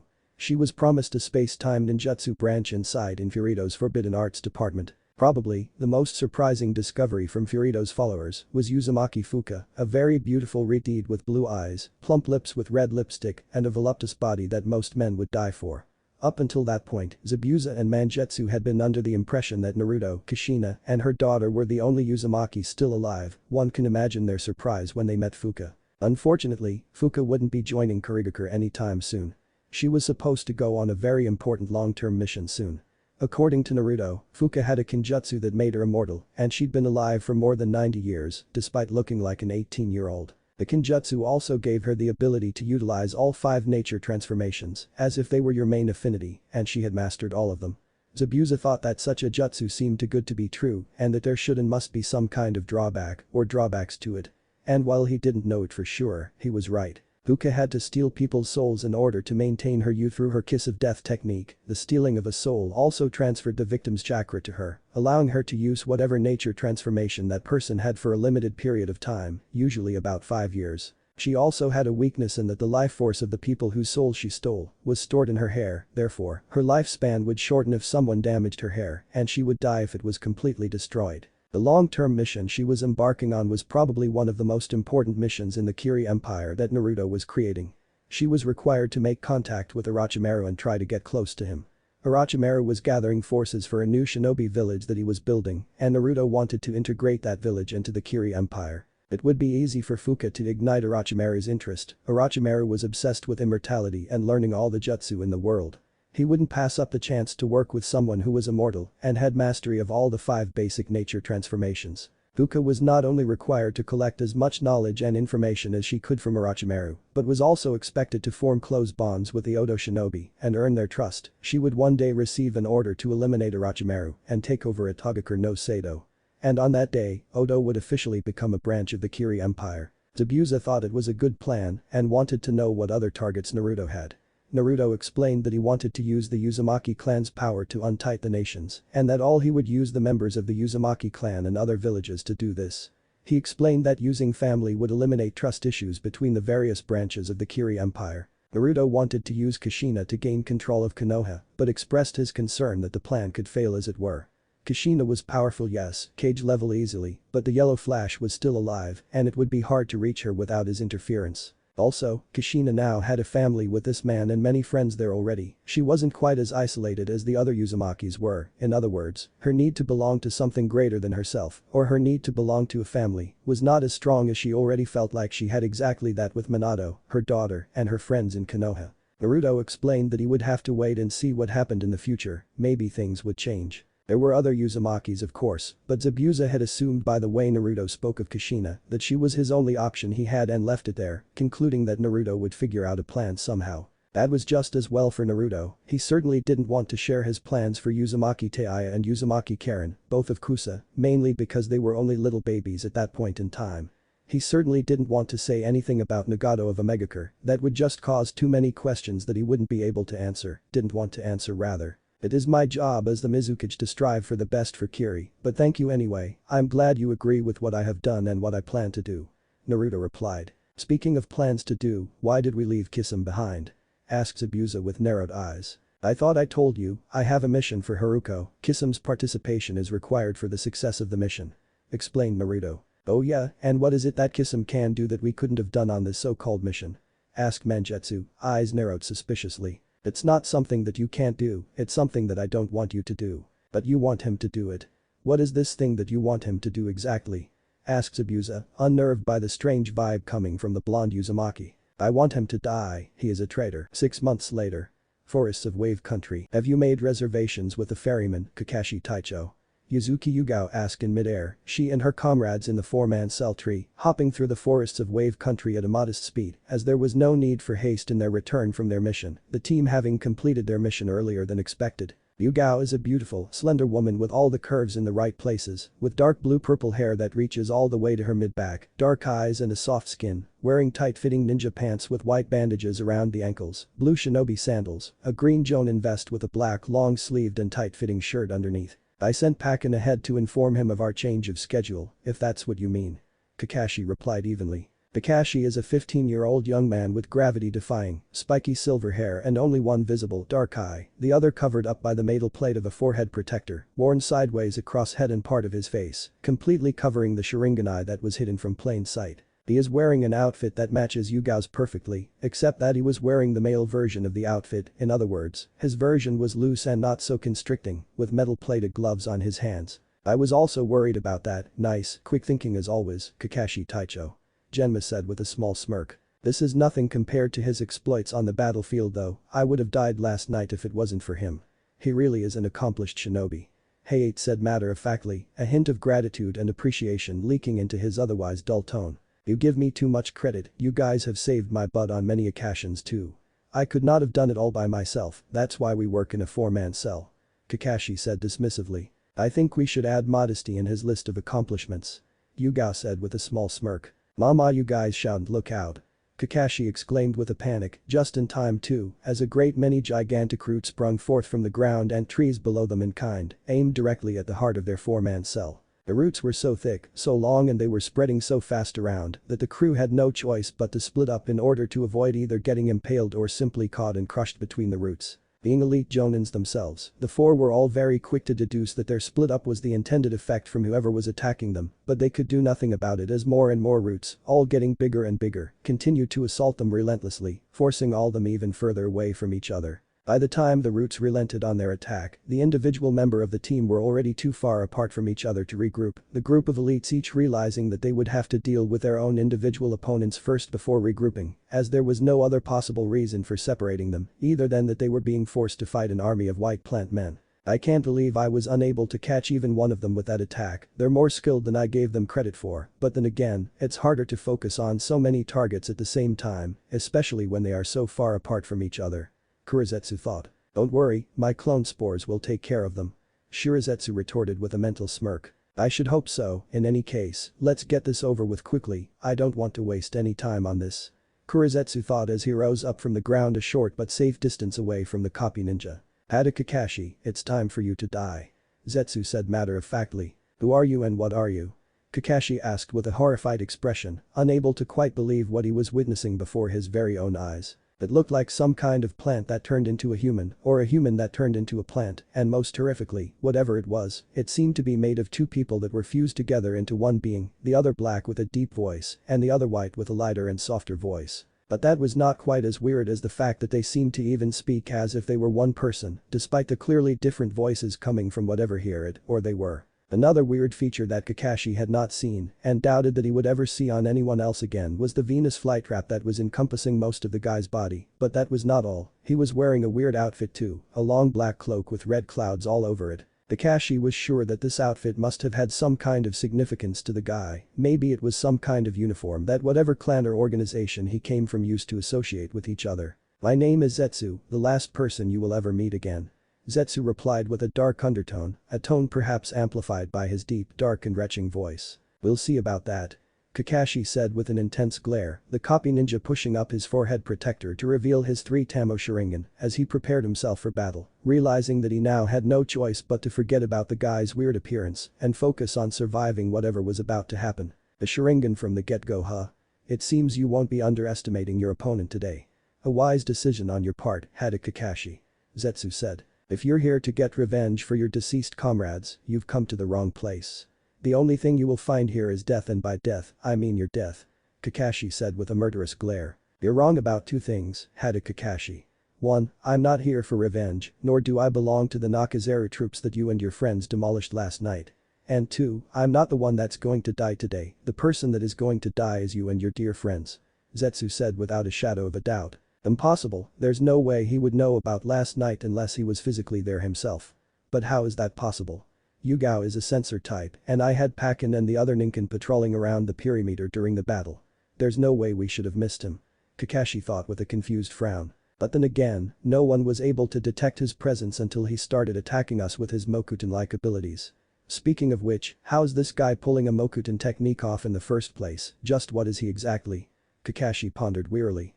This guy is boring, just look at him, he's zoning out on us," Shirazetsu said in exasperation. "Maybe he's trying to figure something out, in any case, it does not matter in the slightest, if he isn't going to take us seriously then all the better for us," Kuzazetsu said nonchalantly, the duo knocking the copy nin out of his trance-like state with their words. "I don't know how you're using wood-style ninjutsu or what you're really after, but that doesn't matter at the moment.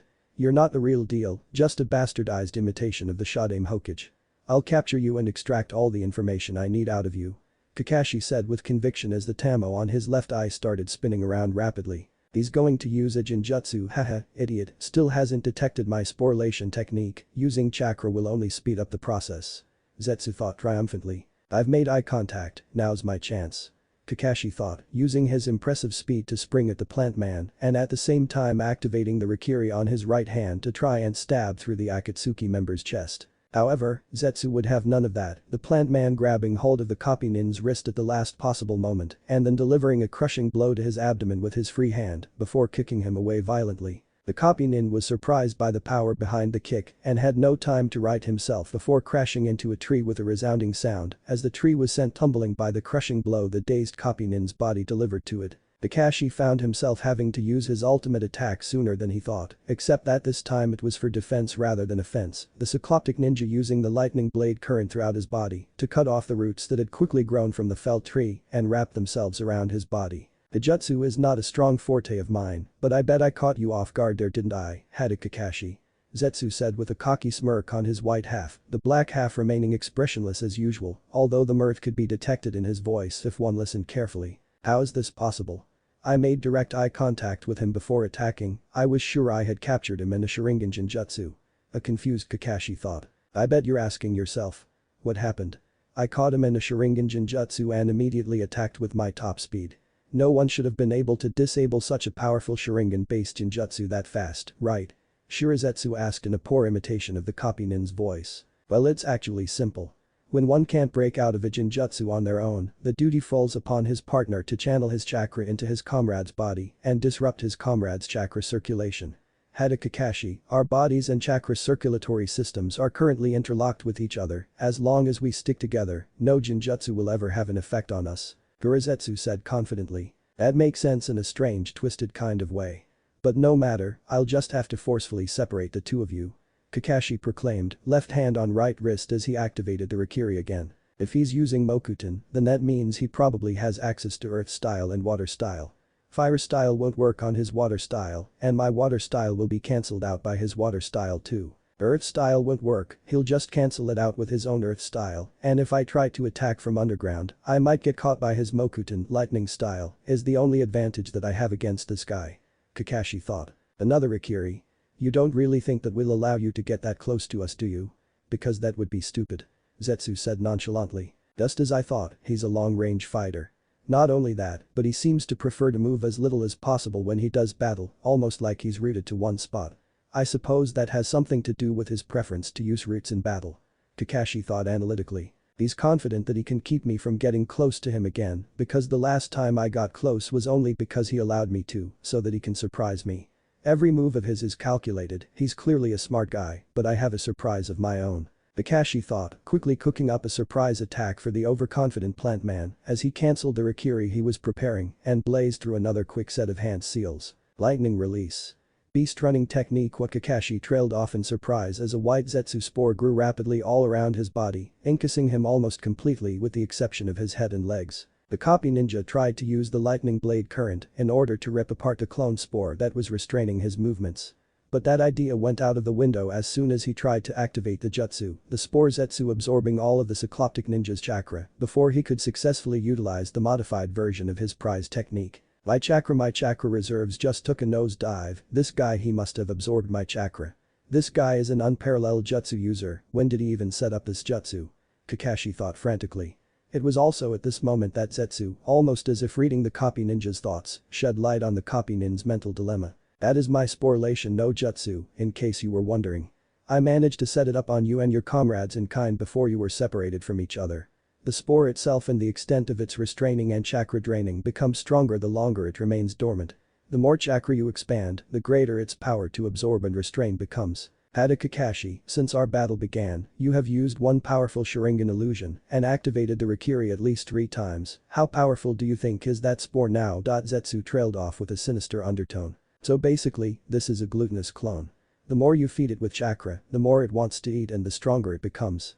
If I hadn't prepared a contingency plan, it would have been over for me now. Kakashi thought with a mental sigh of relief. You're a skilled shinobi, I'll give you that. However, Kakashi trailed off as a shadow clone came running at blinding speeds from behind a tree that was situated a few meters behind Zetsu, the clone running with a lightning blade in hand at barely readable speeds, intent to kill clearly written all over its face. It's over, Kakashi thought confidently.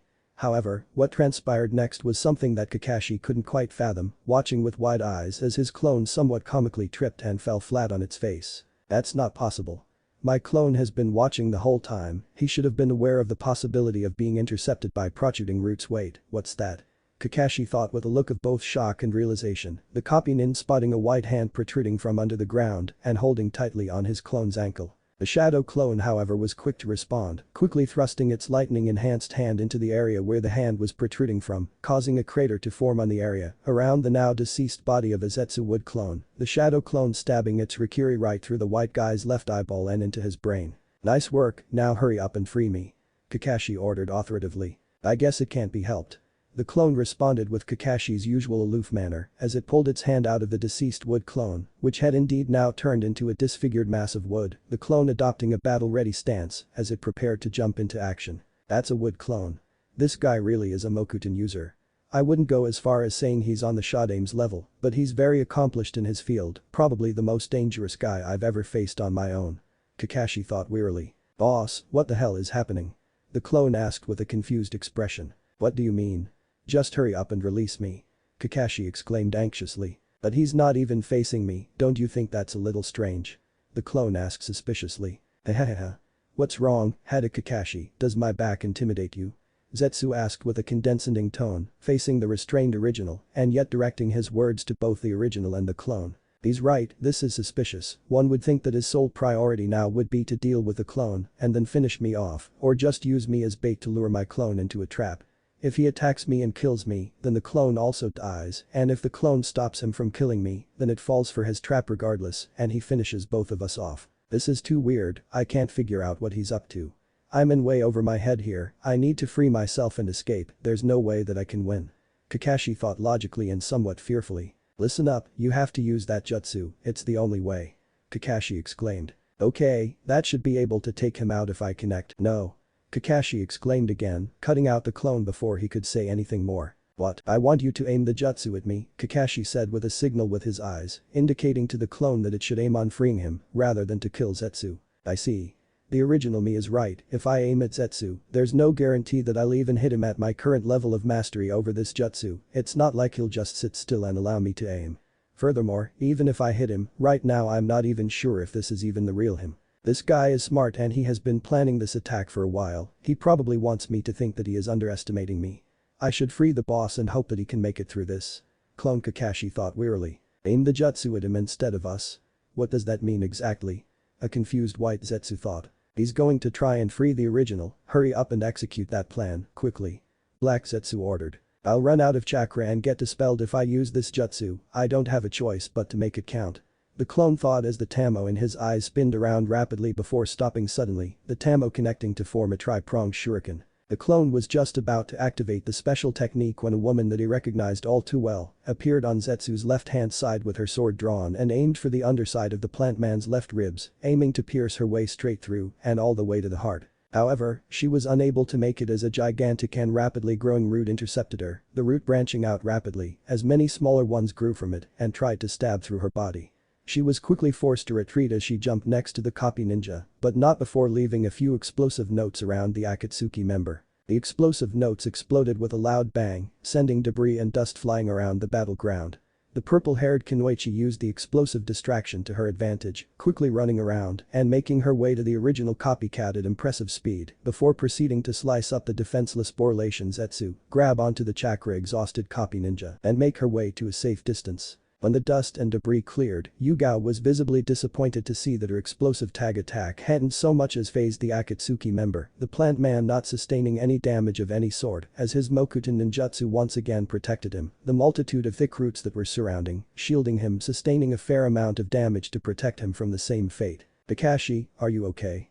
Yugao asked with concern, helping the clearly exhausted copy ninja to balance on her shoulder. I'll be okay. Thanks for the rescue, Yugao, I owe you one. Kakashi replied with an eye smile. Okay, but if this guy could do this to you, then he must be really strong. And you're about to suffer from severe chakra exhaustion, you need to dispel your shadow clone to regain some of your chakra. Yugao said hastily. You're right, and I'll end it shortly after that. Kakashi said with determination, his shadow clone disappearing in a puff of smoke as he moved a little in front of Yugao protectively and also to hide his Manjeko Sharingan from her, which was now activated thanks to his shadow clone. Yugao, I've got a jutsu that can end this battle instantly, we simply can't afford to drag this out against someone like him. However, my chakra and body will suffer from the side effects, I'm going to need you to take care of my body when this is done and over with, consider it an order. Kakashi said with a grave undertone. That eye it looks just like Tobi's. Shirazetsu thought with wide eyes. It's hard to believe, but there's no doubting it, Hada Kakashi has the Manjiko Sharingan and he's about to use the long-range version of Tobi's Kamui. Kurizetsu replied mentally. How do you know that there's a long-range version? The white half pondered. Tobi has always voiced his frustrations at the fact that he always has to be within touching distance of his opponents in order to effectively use his Kamui. I always figured that the other eye would undoubtedly have been the solution to that niggling problem. Up until now it has always been a theory, but Hada Kakashi knows that we'll never allow him to get close to us, it is likely that my theory is true. Nevertheless, we don't want to find out if I'm right or wrong, we can always do that later when Tobi uses the eye. Black Zetsu replied. So you want me to use that now? That should be obvious, hurry up and kill him.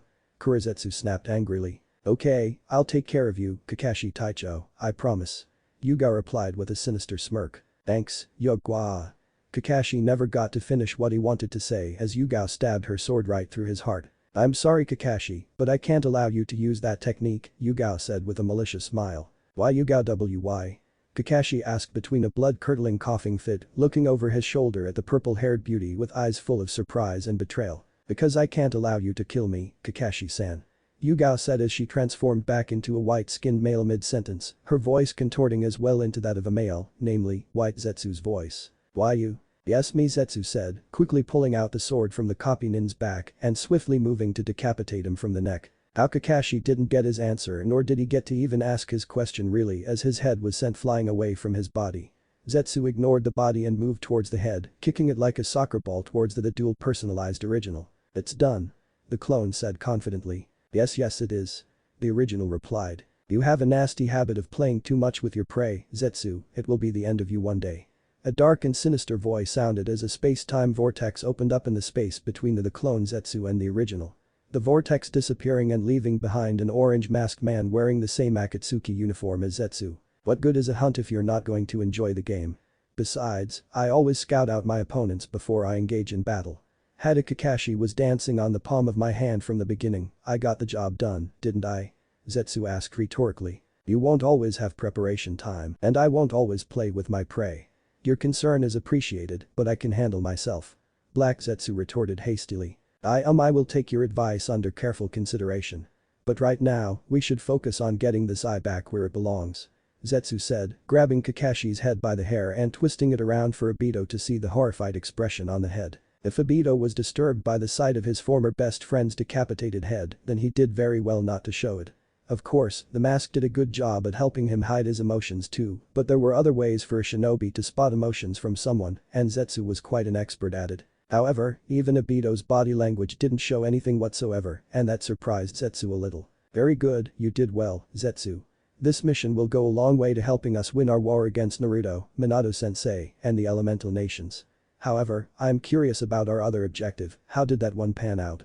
Obito asked curiously. She's right here, another voice called out, one exactly the same as the white half of the original Zetsu, another white clone growing out of the ground with a purple-haired woman carried on his shoulder. You're not wearing any clothes, and you're carrying an unconscious woman on your back. Do you have any idea what that looks like? Obito asked jokingly. Hahaha. Well, it can't be helped, can it? The clone laughed sheepishly. I suppose not. Anyway, what did you find out? Toby asked, now adopting a serious and somewhat anxious tone. Madara-sama was right about Tobirama Senju.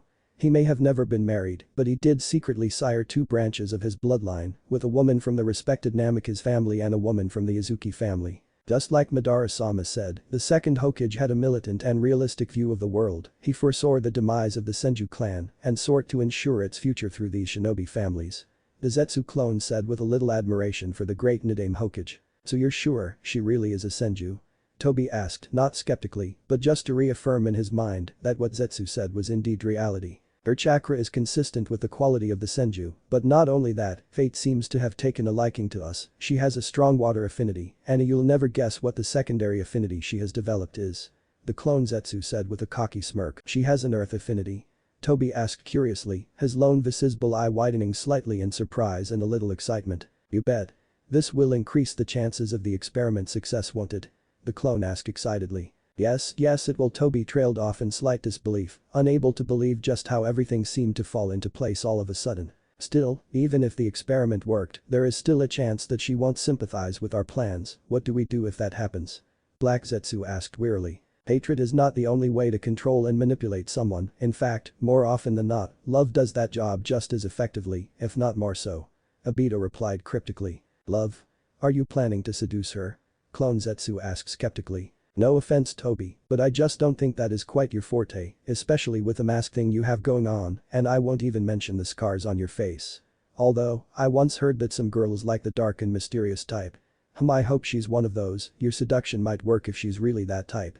The original Zetsu said with a thoughtful expression. There won't be any need to seduce her, she's already in love with me. She was always jealous of the attention that I gave to Rin instead of her, and she pursued my affections vigorously at the time. I've seen her crying over my grave at the Konoha Memorial Stone a couple of times. It won't be hard to get her to be on our side. However, perhaps we should wait a while before synchronizing Hashirama's living clone into her, it might not sit well with her if we fiddle with her body without her permission. Toby explained with a flicker of nostalgia. Finally. I'll be able to attain my true powers soon, a power exceeding even Madara-sensei. Zetsu's military power will be enhanced when we capture the tailed beasts, and I'll have Hashirama's power in Yuzuki, or rather, Senju Yugao.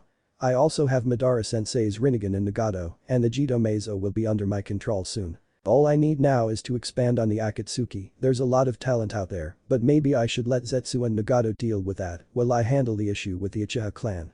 Haha. Things are finally looking up for us. Toby. Zetsu called out loudly, effectively cutting the masked enigma off from his wandering thoughts. Yes, what is it, Zetsu? Toby asked curiously. Should we not go now? Zetsu asked rhetorically. Yes, let's hurry, I'm itching to get reunited with my eye. Toby said with a dark undertone. 3 years later. Kurigakure no Sato. Knock knock knock. You may enter. Naruto said quietly yet loud enough for the person on the other side of the door to hear. The 16-year-old Cage had grown quite a lot in the last 3 years, both physically and mentally. He was quite tall too, now nearly 6 feet tall with an astonishingly toned and muscular frame, wearing only a black tight-fitting, but sleeveless top with a dark blue hori with waves of water licking the bottom of his cloak, black shinobi pants, white leg warmers and black shinobi sandals. The Kiri forehead protector can be found wrapped around his head with a metal plate protecting the forehead like it's supposed to be. You called for me, Mizukage? Asked Terumi-Mei with more than a little distaste in her tone as she barged into the office. She is a voluptuous woman of angelic beauty with ankle-length auburn hair styled in a herringbone pattern, also with a top knot tied by a blue band, with 2 bangs crossing right above her cleavage and one completely covering her right eye. She has green eyes, ruby red lipstick, and is wearing a long-sleeved dark blue dress that falls below her knees, closed at the front with a zip and kept open on the front right side from the waist down, covering up only up to the upper parts of her arms and underside of her sizable breasts. She also has a mesh shirt underneath that covers more of her upper body than her dress, but stopping short of covering her shoulders, leaving her sizable cleavage on display. She is also wearing a belt around her waist with a pouch attached to the left side of her back, high-heeled sandals and shin guards reaching up to her knees. Her distaste, while some of it was directed at the 5th Mizukage, Naruto, was not entirely directed at him. Some of it, and indeed most of it was directed at Naruto's left-hand man, literally always found standing on Naruto's left-hand side, the 4th Mizukage, Yugura, a short young man with light gray hair, pupil-less eyes and a stitch-like scar running from under his left eye all the way down his cheek, wearing a gray shirt with a Kurigakure forehead protector attached to the front, a short-sleeved mesh armor, over which he is also wearing a poncho, along with a turquoise sash around his waist, paired with a green apron over his pants. Yugura was also wearing a pair of brown boots, carrying a staff-like pole weapon on his back with uneven hooks with a green flower on the larger of the hooks. That's Mizukage-sama to you, Mei, said Zabuza, who was standing on the seated Mizukage's right-hand side with a dangerous undertone. This of Zabuza. Who asked for your opinion anyway?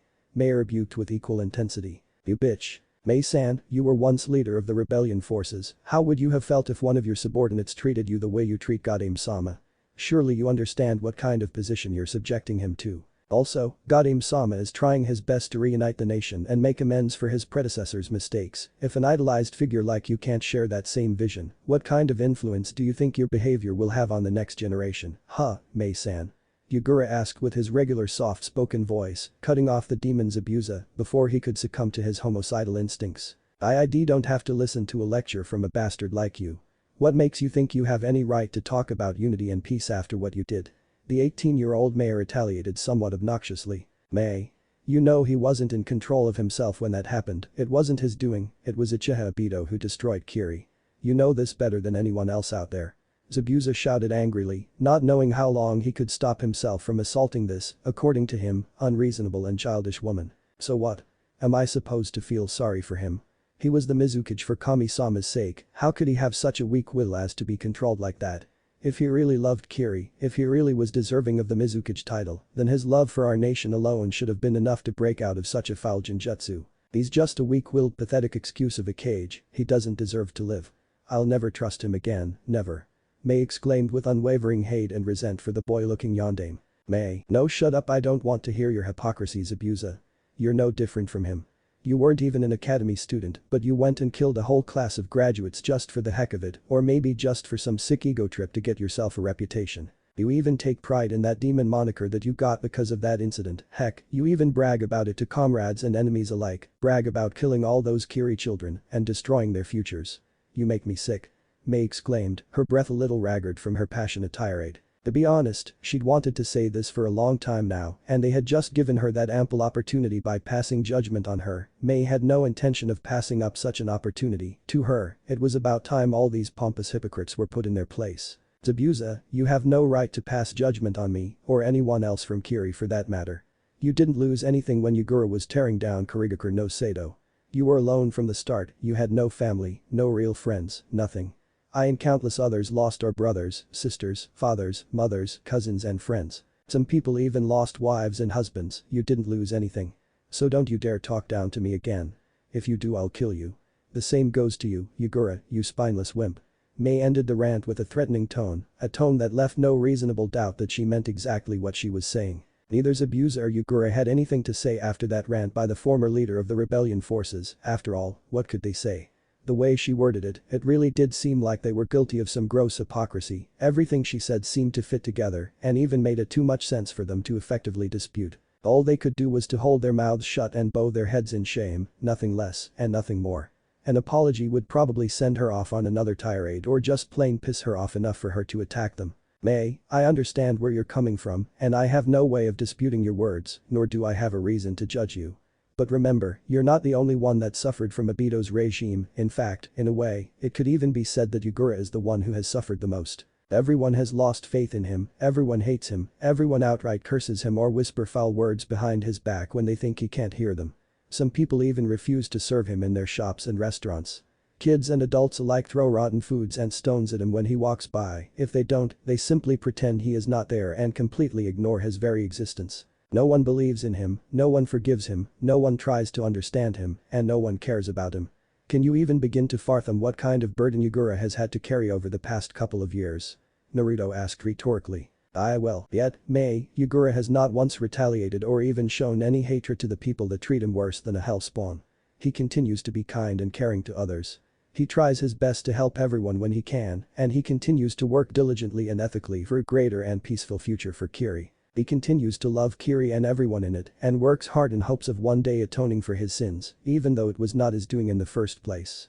May, Yugura has chosen to carry this burden so that Kiri can be united. I don't like the concept, nor do I like to think like this, but the fact of the matter is that Kiri was able to unite so soundly and so quickly because of their shared hate for Yondaime-sama.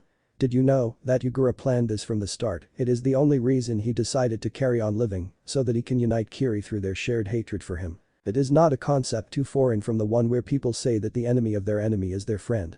In such scenarios, people who once hated each other are able to effectively work together and even form bonds in order to defeat a shared and superior enemy, just as Kiri was able to unite in their shared hatred for Yugura. Naruto explained to the utter shock and surprise of Terumi May. She could honestly say that she had never once considered the situation from Yugura's perspective, nor did she know that he was living such a horrible life in Kurigakure. In fact, all this time she'd convinced herself that Yugura had gotten off very easily, and the fact that he'd become the current Mizukage's left hand had seemed like a reward to her rather than a punishment for his past sins. But now, having found out just what kind of life he was living and the real reason that Naruto had spared his life, the real reason Yugura was still alive, well, she didn't know how to feel right now. She wanted to hate him, she wanted to hate Yugura so badly, but at the same time she couldn't help but to sympathize with him, she even felt a kind of respect for him. Yugura, it seemed, had given up on life itself and only lived for Kiri and nothing else, all for the sake of his people and in order to atone for his mistakes. Heck, the guy wasn't even the Sanbi Jinchuriki anymore, she knew that much. Naruto had extracted the Sanbi and sealed it into himself. But through an experimental procedure, Yugura had been kept alive by Saishin Unohana's medical ninjutsu long enough for Naruto to seal some of the Sanbi's chakra into Yugura, turning Yugura into a pseudo-Sanbi Jinchuriki, whereas Naruto was the true Jinchuriki. It was a procedure that Naruto had learned about through Furito, of course, not the Furito of this timeline, but the one from his original timeline. Furito's son, Sora, in that timeline had been made into a pseudo-Kyuubi Jinchuriki through a process where the Kyuubi's residue chakra was collected, cultivated, and eventually sealed into young Sora. And of course, the only person from this timeline that knew exactly where Naruto got the idea from was the former demon, now Kiri priestess and Naruto's wife, Uzumaki Miroku. May, I do not have the right to say that your views about Yugura and Zabuza are right or wrong. It is like you said, I didn't lose anything, or at least, not as much as you and everyone else did during Obito's regime, but how do we break this cycle of hatred and move on to a better future for ourselves and more importantly, for our loved ones and our people? How do we attain peace for Kiri and her children? How are we to ensure that the mistakes of the past don't ever repeat themselves again? These are the questions we need to ask and answer ourselves on a daily basis as leaders and idols for our people and the up-and-coming generation. I can't order you to forgive Yugura, nor can I even ask you to forgive him, but at the very least, don't you think we should work together to protect and empower our people? After all, we shinobi are expected to live a life of self-sacrifice for the sake of our loved ones. Naruto pleaded with a soft, caring and sage-like tone. He's right, my behavior has been nothing but petulant and self-centered, not to mention disruptive to Naruto-kun's vision for a strong and united Kurigakure. I've been ignorant of everyone else's troubles and sufferings, and I have failed to see the bigger picture. I don't really have to like Yugura or forgive him for that matter, I just have to put my hatred and resentment aside and focus on helping those who really need my help. I just need to focus on our mission and vision for a better Kiri, I have to do it for our descendants. Mei thought with regret. Fine, you've made your point. I will take responsibility and do the right thing, but that doesn't mean that I have to like it, and it certainly doesn't make us friends or anything like that. I'm simply doing this for Kiri and her people. Do we understand each other? Mei challenged, staring down each and every man inside the room without a shred of fear in her eyes, all three men extremely powerful in their own right and capable of ending her life in a shinobi battle, although, it could be said that she was also capable of ending each of their lives in a one-on-one battle as well. That's good enough for me, I'm so glad, I couldn't ask any more of you than that. Thank you, Mei. Naruto said with a small smile, pure joy and excitement clearly visible in his eyes, causing Mei to blush involuntarily. Kuzo? Why does he make me feel like this, I hate him. Mei thought to herself in frustration. Gee, whatever. Mei said with a snobbish attitude, averting her eyes away from the blonde's enticing cerulean orbs to hide her embarrassment. In any case, there was something else I wanted to talk to you about, Mei. Zabuza, Yagura, you already know about my plans, you don't have to stick around for this part of the conversation, in fact, I would actually like to have a private conversation with Mei-chan. Naruto said, subtly but at the same time not so subtly dismissing his bodyguards. Alright, but please don't hesitate to call on us if you need anything, Gadim-sama. Yagura humbly requested. Don't worry too much my friend, just enjoy yourself for a while, you too, Zabuza-sensei. Naruto said with a wave of the hand, waiting patiently as his two elite guards left the office before resuming his conversation with Kiri's fiery goddess. What was so important that you wanted to talk to me about? Mei asked impatiently. There's a cage's summit in the Land of Iron in a month's time. A maximum of 4 bodyguards per cage is required, I want you to come with me to the summit as one of my bodyguards. Naruto requested of the voluptuous former rebel leader, causing her eyes to widen slightly in surprise. Why you want me to be one of your guards? But why? Why me? Mei asked with a confused expression. Why not? Naruto retorted with a raised eyebrow, an amused expression displayed on his facial features. You know I hate you, right? Mei asked as if it was the most obvious thing in the world, however, the flash of sadness that passed through the blonde Uzumaki's eyes almost made her want to take back her words, but it was already too late for that as it vanished from his eyes so fast that she doubted it was even there in the first place. Still, she couldn't help but to feel a little guilty, she knew he'd obviously hurt her, and she had no doubt that she didn't imagine the sadness in his eyes. Gee. Why the hell should I feel guilty, bastard wasn't even here for me when my family was killed, he was out there traveling the world and getting married to other women, while I waited for him like an idiot. He doesn't deserve my sympathy.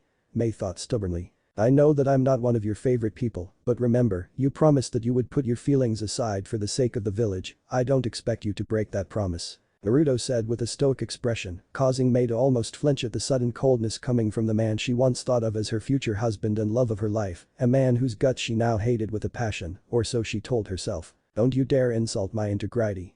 Remember, you're the one that couldn't keep your inside your pants. Mei retorted rudely, causing the blonde Uzumaki to release an audible sigh at the red-haired beauty's persistent, albeit justified rudeness. Okay, I guess I deserve that. You're right, I have no right to lecture you about promises, not especially after breaking one of the most sacred promises that I made to you. I sacrificed what we had together in order to secure Kiri's future, to secure powerful allies that would help us stand at the top of the shinobi world once again. It's okay, you can throw all of your hate at me, I will carry that burden for the rest of my existence if I have to, as long as you're safe, as long as you can have a chance at a happy and peaceful life, it is worth it, Naruto trailed off with unwavering conviction. I love you, Mei, no matter how much you hate me, I will always care about you. I am married to 2 wonderful and powerful women, initially, it was only to secure an alliance, but I have fallen in love with them too. I can't possibly expect you to accept something like that and I won't ask you to. I just hope that you will find someone who will give you the happiness you deserve, Naruto said with a heavy heart. Naruto you bastard. Mei exclaimed furiously, the red-haired beauty quickly and violently removing the obstacle standing between her and the love of her life, grabbing and throwing the Mizukage's desk against the side wall aggressively before slapping the pride out of the Uzumaki's face, a loud and resounding slapping sound echoing around the Mizukage's office. To say Naruto was caught off guard and surprised would be a gross understatement, the blonde Uzumaki, one known as the fastest shinobi in Kurigakure with the most insane reflexes, ironically unable to react in time, as he found himself falling smack on his back along with his chair. However, the blonde didn't even last a second in that position, quickly righting himself and landing on his feet once again in anticipation of a follow-up attack. Mei-chan, what are you? Shut up. You arrogant bastard. I'm sick and tired of this shit. Why can't you just apologize properly, huh? Why can't you